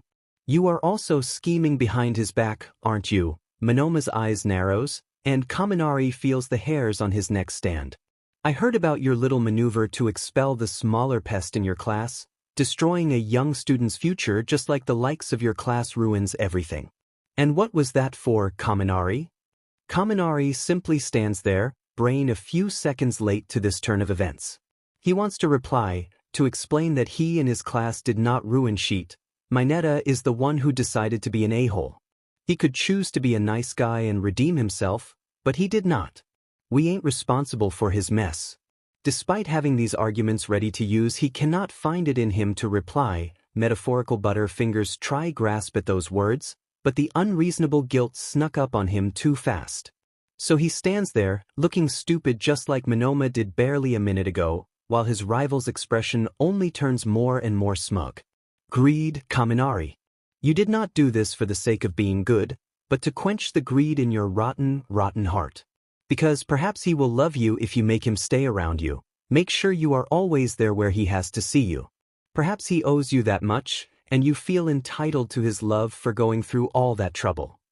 Monoma's smile turns even more sadistic with each word he speaks. Each word swims in Kaminari's head like intrusive, aggressive piranhas, gnawing on what's left of his brain cells like a quick snack. When Kaminari does not say anything, when he doesn't do anything, Monoma starts to turn around. That is when he speaks, sounding even more pathetic than he would like. Just let him be. His voice wavers a little, mirroring the confusion Kaminari feels, the words lower than his current self-confidence. Which is very, very low. Monoma must be bathing in his melancholy, because his smile softens and he hums with satisfaction as if he caught whiff of a familiar, pleasant smell in the air. Midst his sick sense of victory, Monoma turns once again around to face Kaminari, and actually puts a hand on his shoulder. When he pats the shoulder twice, Kaminari notices how robotic the gesture is, as if he has never tried to comfort someone like this before. Monoma himself must be pleased by the odd gesture, because he nods twice before finally speaking. That is what I mean when I say we are alike one another.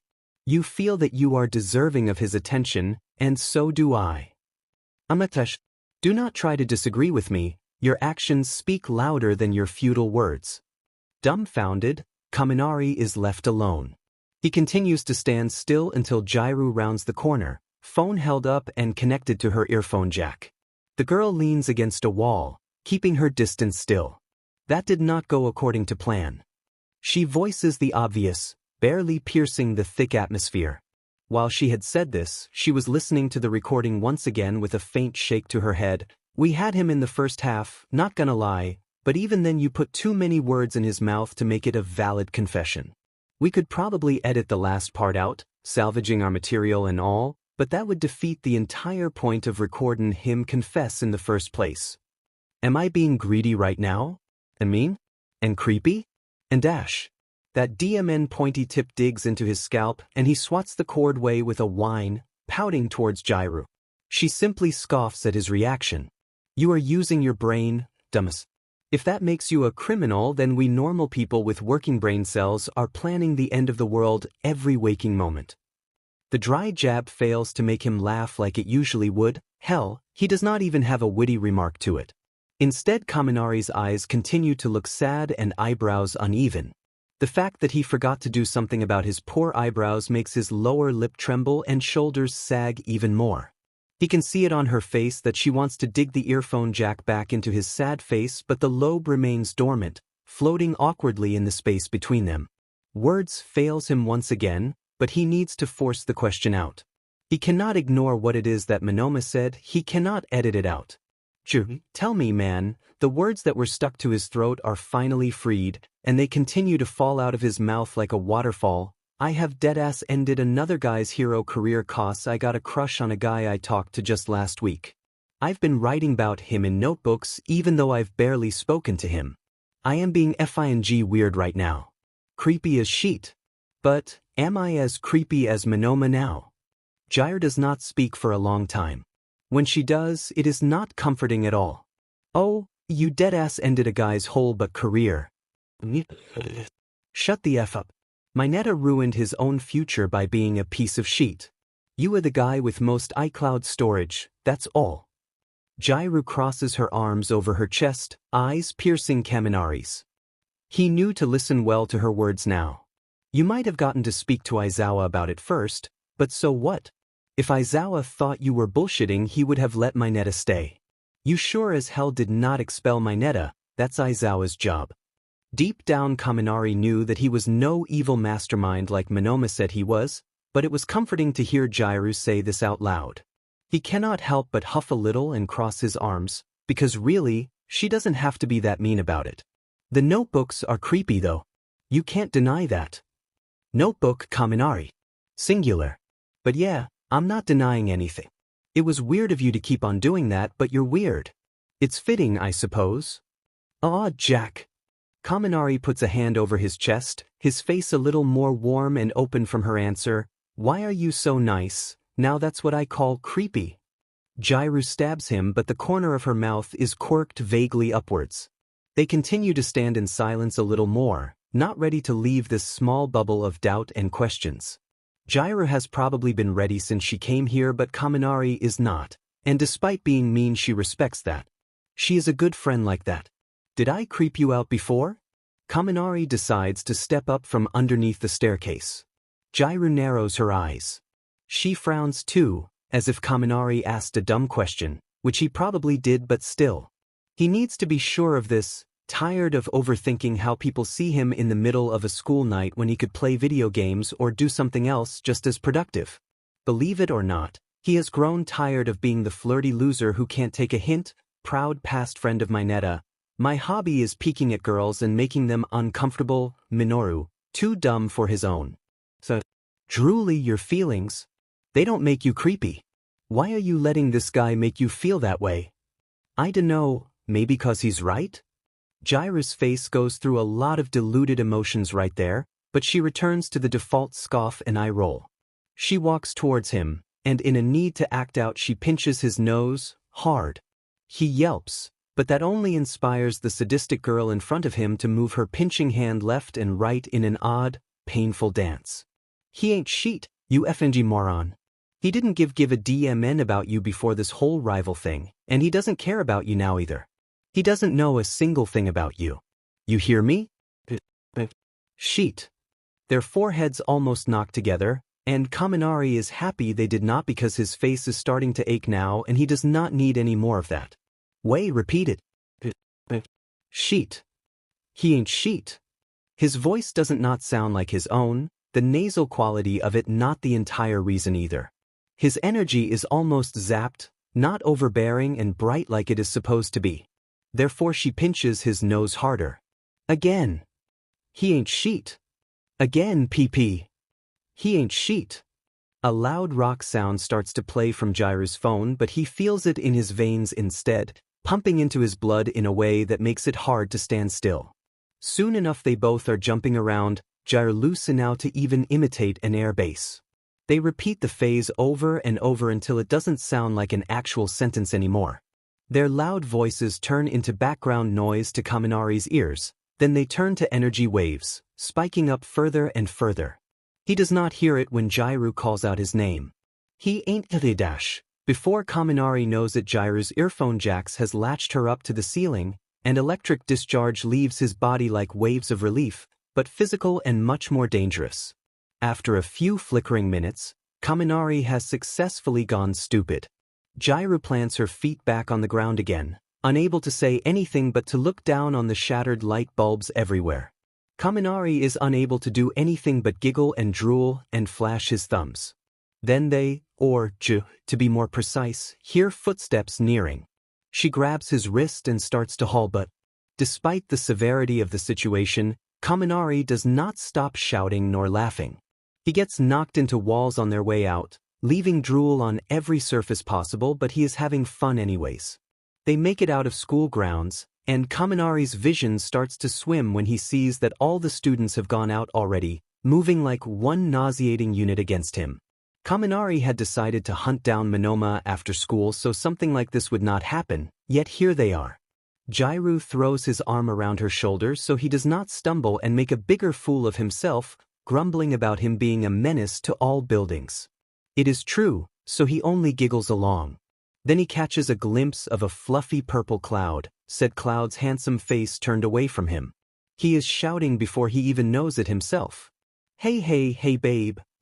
Bless her. Smacks a hand over his mouth so he can stop embarrassing himself. He gives her a goofy grin and they continue to wrestle through the mass of students, Jiraiya doing all the work, of course. Kaminari forgets that interaction quickly afterwards.